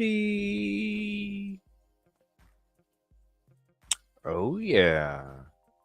And you know, they wanted to retrieve that too. Right? In this same incident. Okay. The CP, the complainant stated that when she was released from the hospital on the 10th, she returned to the Walmart neighborhood market on Walton Drive and discovered her vehicle was gone. The complainant believed that her husband fraudulently initiated her involuntary hospitalization and, quote, stole her car while she was in the hospital. The complaint. That's why when she got out 48 hours later and she didn't have her car, I'm going to call it in stolen. It's really sad. It's really sad when it comes to the laws for females in this state. As I've been here and I've been digging in, understanding, talking to people, it's crazy. It's crazy. These laws need to be updated to 2024 when it comes to the female rights. It is sickening, Detective. The laws here need to be updated to 2024 when it comes to females' rights. We're not living when Model Ts started coming out on the assembly line. We got electric fucking vehicles now. Let's catch up. Complainant stated that she has known her husband since she was 10 years old and that he, quote, groomed her while she worked for him at Solid Rock Church until they were married 6 years ago. This is the first time that I've actually seen some documentation that says she's known him since she was 10. The earliest I've seen is actually 14 or 15. And it could be that she was just inflating things just a little bit here. But yeah, I contacted the husband, Pastor Miller, and built to help. GF, we know you mean pastor when you call him pastor, so I don't have to keep saying it, right? Okay. I contacted the husband, JP Miller, who stated that he and his wife were not legally separated and that she suffers from mental health disorders. Miller stated that the complainant experiences episodes on an annual basis near Christmas when she becomes reckless and spends large amounts of money when she stops taking her prescribed medication. Miller stated that he was in possession of the silver Honda Accord in order to prevent his wife from selling it during this episode. Miller pointed out the fact that the vehicle was marital property and that he was unwilling to give it back to his wife for a month, which he stated was usually the time frame of these reckless episodes. Due to both parties stating they were legally married, I made the determination that the Honda Accord was considered marital property.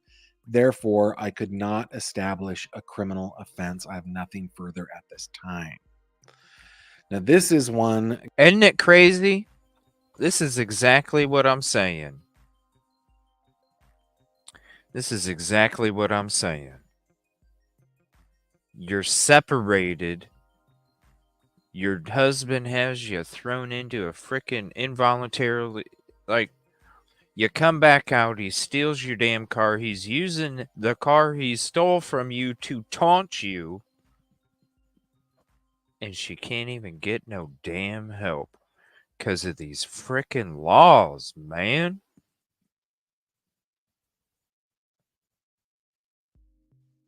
Because of these freaking laws.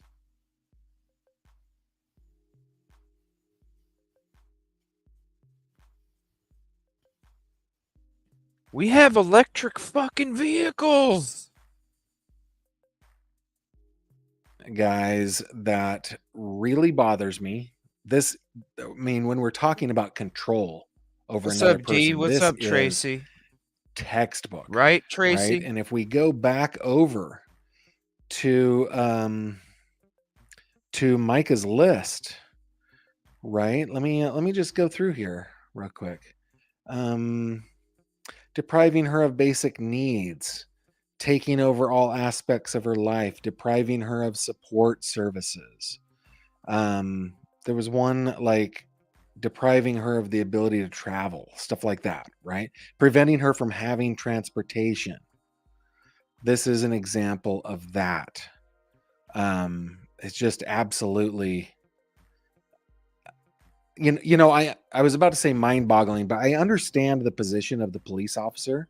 I completely get it, and that is the point of Micah's law. The point of Micah's law is to, because it's the freaking law. He couldn't do nothing because of the damn laws. We have electric fucking cars. is to give law enforcement the training and the tools to see when there is coercive control happening and making it a crime, making it a criminal offense so that police can be involved in something like this. That this is one of those moments where, he had no power. The police officer, I mean, had no power to do anything because of the marital property laws. Okay. Skipping ahead in time again to 2024, March 14th. Okay. Myrtle Beach Police Department investigation report again. This is at a residence or a home. The other person involved looks to be Micah's brother. Man, this is a weird document making it highlight like that. But anyway, this is a, where am I going? Okay, narrative. On March 14th, 2024, at around 5:45 p.m., responding officer was dispatched to 2323 Margarita Drive, Unit 513, in regards to a suspicious call. Upon arrival, responding officer spoke with a victim, and I think that's supposed to mean other involved, about a tracker that was placed on the vehicle belonging to the victim.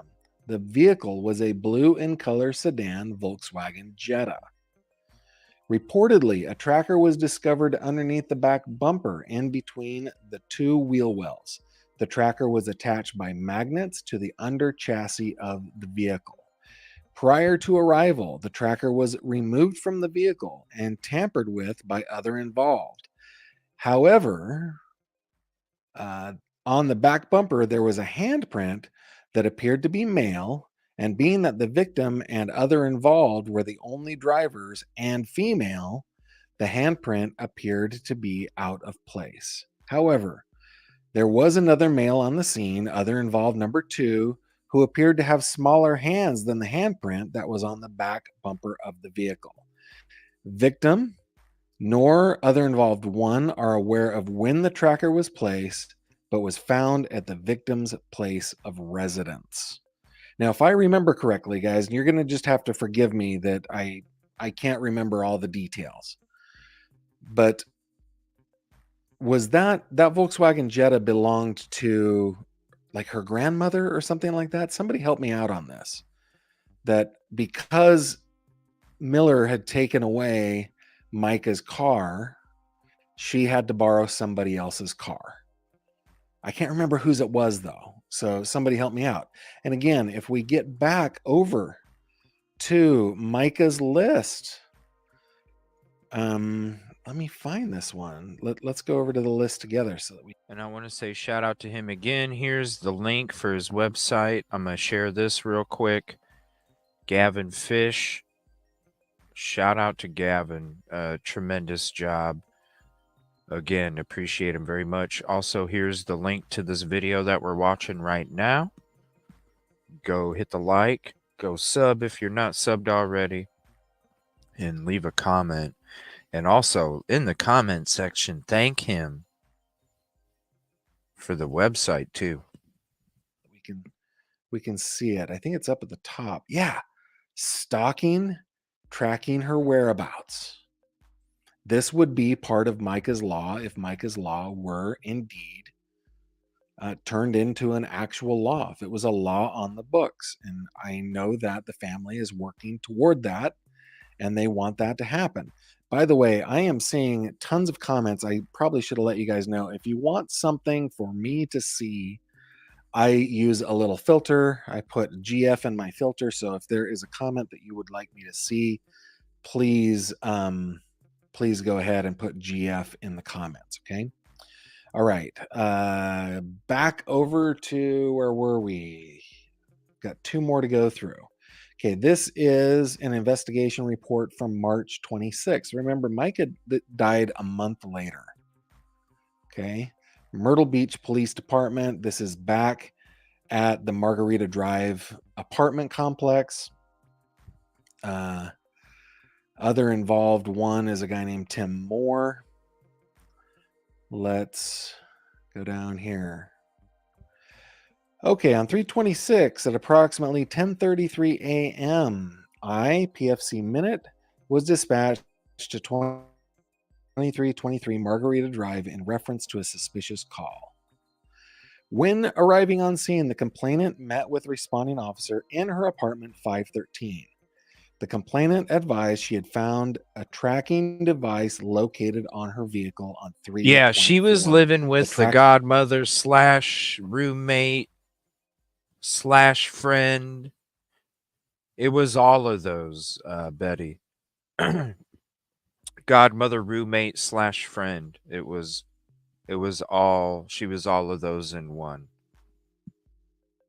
Tracking device will be collected as evidence at this time. This tracking device, guys, was on the silver Honda Civic. If it's somewhere on here, I think it might be on the event report. Let me just check that. Let me just 3/26. Let's open the event report together real quick. So the event report typically doesn't have as much information, but yeah, here it is. Complainant found a tracking device on her black Honda Civic. She believes it was her soon-to-be ex-husband that planted it. She would like an officer to come check it out, meet at this location. So that's it was a black Honda Civic.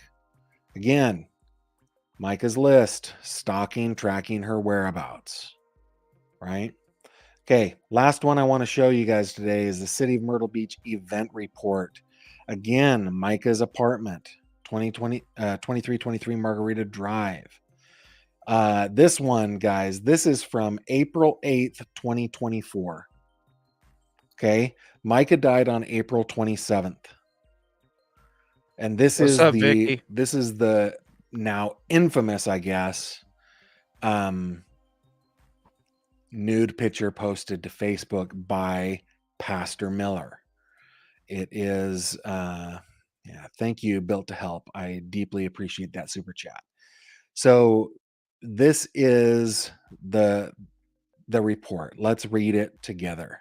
This I can't even believe, guys. I just can't believe that a husband would do that. I can't believe a man would do that to a woman, period. It's just wrong. It's just wrong. But again, he was careful. Even it's like I said, and I've been saying, it ain't even about a pastor. It's not even about a pastor. What person, loved one, friend, talk.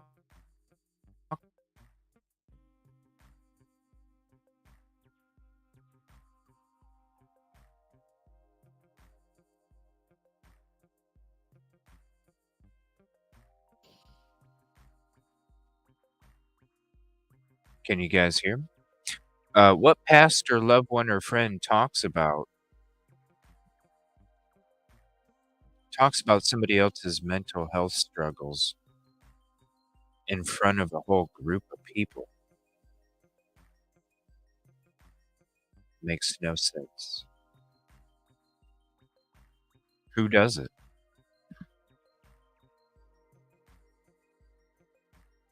What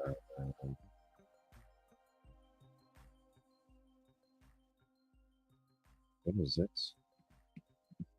Hold on 1 second.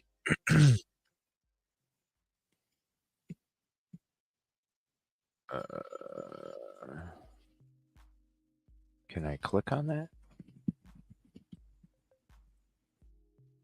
All right. I think I gotta stop this. Present it again. It was acting weird. All right. No, it's not working still. All right, hold on. Something weird happening with the computer. Give me 1 moment. We'll be right back.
All right, hopefully this works. I don't know what the hell happened here. Doing that. See, that actually, There we before go. we read this together, let me tell you something that it just Sorry stuck about out that. to me on this. JP Miller's excuse for this is, I have read it online and I'm paraphrasing, so I might be a little off here and there, but his excuse was that, man, you just make me so angry, the devil comes out of me, right? Like it's a spur of the moment thing. I'm just going to get angry and do it, right? But as we will read together in this, there is an indication that he planned it. It was not spur of the moment. He planned it in order to not have criminal charges brought against him, is my opinion. Here we go. Okay. All right. Notes: a nude picture of the complainant was posted on Facebook by her ex-husband, who has her phone and access to her old Facebook account. Complainant will be on scene to meet. This is April 8th at 10:22 p.m. Responding officer met with the complainant, who advised her soon-to-be ex-husband posted a nude photo of her on a Facebook page called Big Boobs and Nice Curves, and tagged her old Facebook account that he has access to. The complainant further advised he is the only person she has ever sent that type of photo to, and the photo that was posted was one she sent him 6 months ago. Complainant was able to show responding officer the photo in question. Although the complainant's breasts are exposed, the nipple is blurred out, not meeting the South Carolina Code of Law for nudity. What? Come on now. Come on now. Isn't that crazy? I think that, like, okay, this is outside of my realm of existence here. But I'm pretty sure a wife or significant other who is sending a picture like that to their husband, to their loved one, is not blurring out nipples. I just don't buy that. I don't think that she would have sent him that blurred. I think that he did the blurring probably in order to meet Facebook's guidelines, and also it turns out that by doing so, it's not illegal.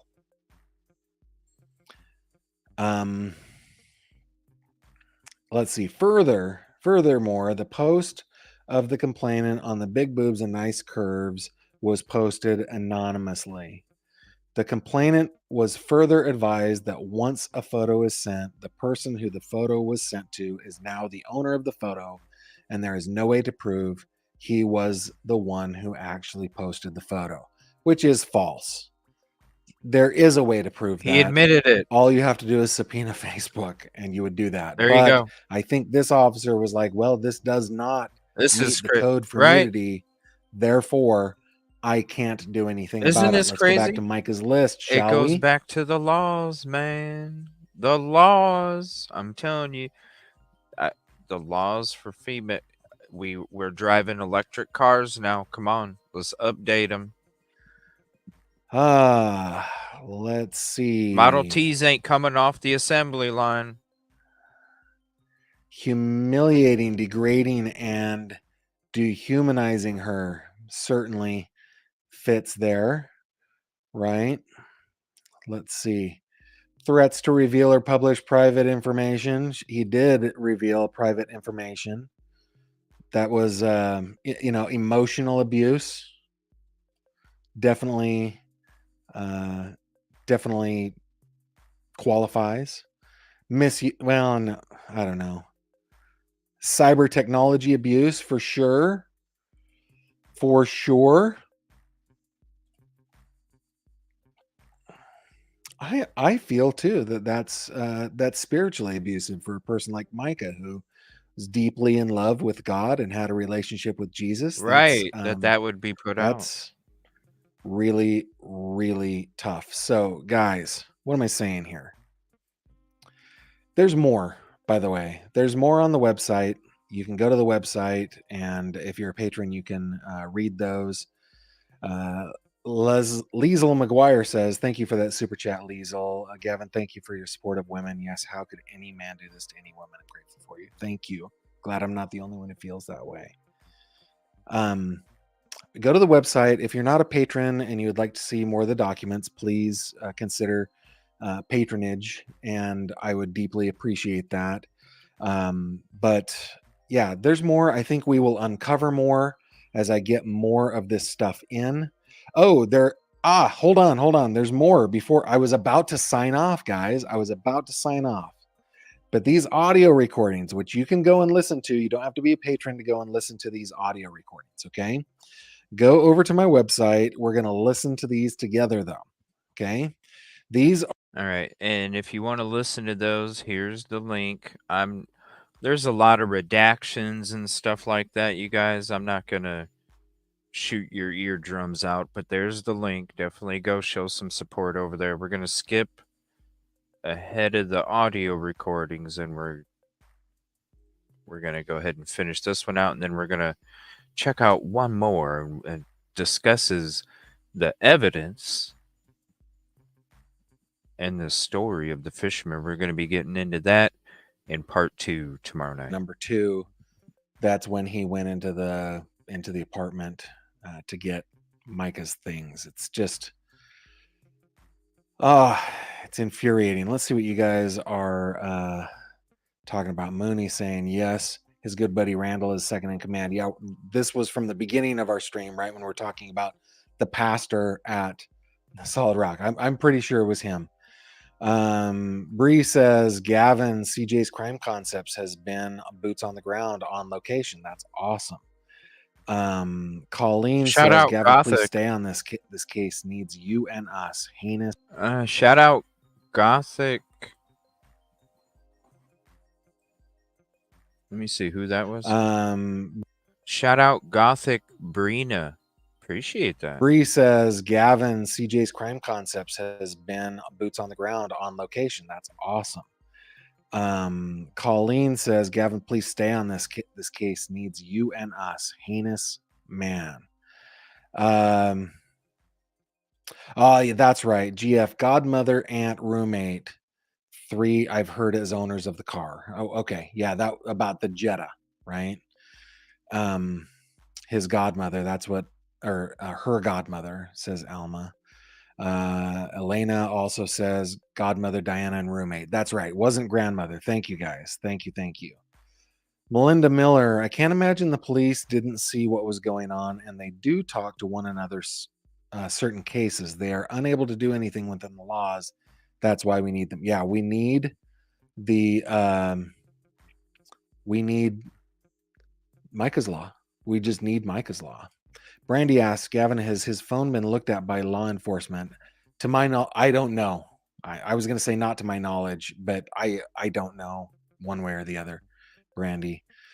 Texas Patty, if Micah was so unstable, why were so many people willing to let her use and or borrow their cars? That is a terrific question. Would they let Right? JP after that grass scene? She didn't have any mental health issues until she married JP's ass. Think not. Yeah. Yep. That is Katrina, that's crazy. That's crazy because my computer just had a fucking problem too. I had to close out StreamYard and everything. What the hell? Why can't we be friends? Why can't we be friends? Why can't we be friends? Ooh, ooh, ooh. that is Patty. That is a really good observation. Thank you for that. Elena Marissa says, Gavin Micah and her story gave me the strength to run for my life. Wow. And I'm currently living out of my car, but not suffering anymore. Good for you, Elena. Listen, in Pennsylvania, all you have to do is call 211. I think that is the same everywhere throughout the fruited plains. Call 211 and find out what resources are available to you, and good on you. Mooney, real quick before I get to Mooney, and this might, I hope that Elena is one of thousands who have escaped coercively controlling relationships. I hope you are one of thousands, Elena. Thank you. Gavin, JP probably begged her for that topless photo. I bet you're right.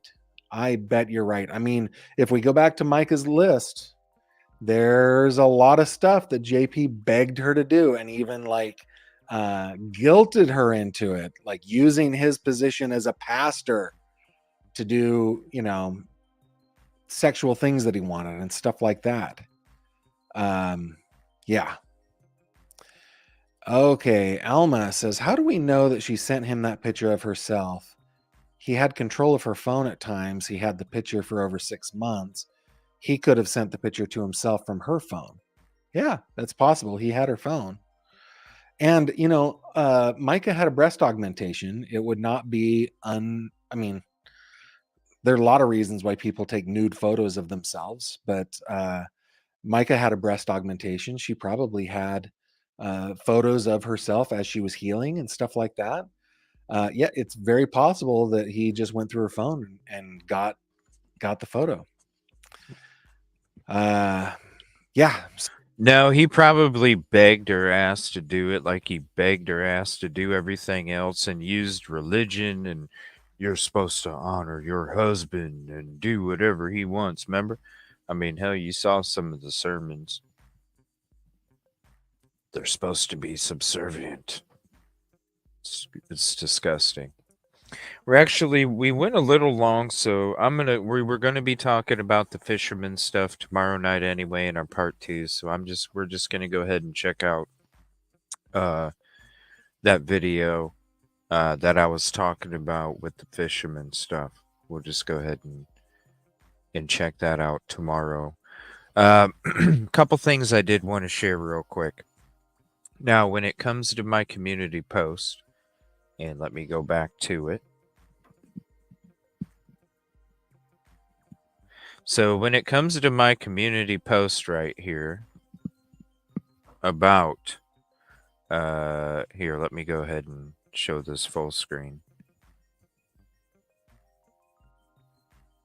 All right. So when it comes to my community post here discussing the so-called father-in-law of MicaMiller, okay, the conversations we've been having for over a week, pretty much a week now, since she first reached out to us. I wanted to, let me, I think if I click on this, it gives me a link. Yeah. So you can click on this link. Excuse me. You can click on this link and it'll take you to it. I wanted to share these videos, and this is Cassie. And I think and shout out to her. And also this person came up on the panel as well. So I'm going to share this channel. So-called mess. All right. And it's Cassie. Now, she did videos. Here, let me scroll down a little bit. She did videos, O Thomas and O Thomas Part 2. O Thomas is 55 minutes. O Thomas Part 2 is 1 hour and 20. I'm going to share both videos with you. If you've been part of the show for more than a week, I would definitely go check these out. I'm going to throw both of the links in there. If you're not sub, please go sub up.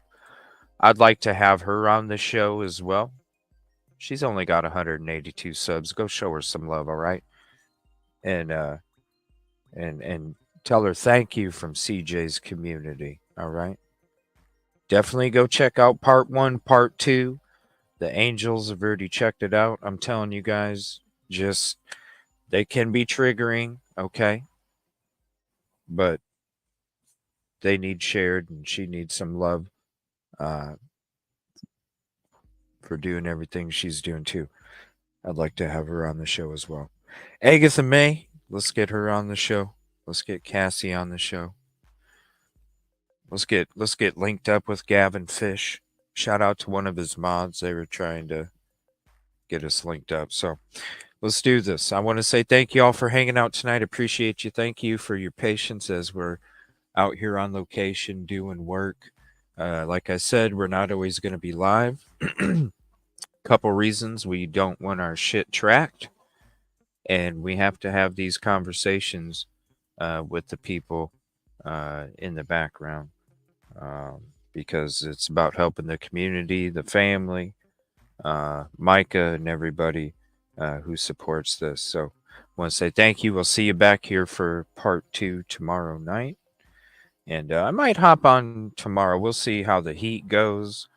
But I might hop on for a daytime true crime where we cover a lot of the other cases we haven't here recently. Riley Strain, Idaho 4, Sebastian Rogers, a couple of the cases we haven't covered. So we might do a daytime true crime last minute surprise. So we will definitely see you back tomorrow night, Part 2. Appreciate y'all. Thank you so much.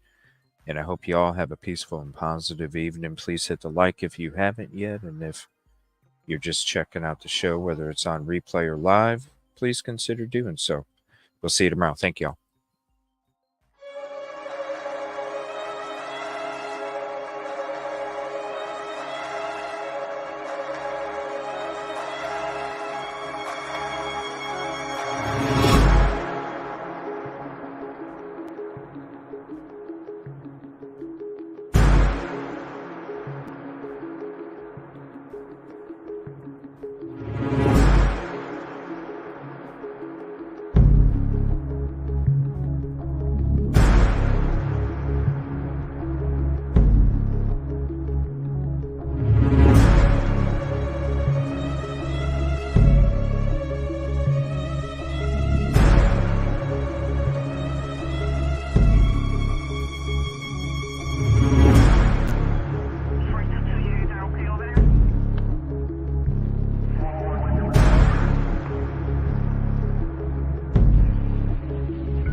Can you let a supervisor know that I have a case report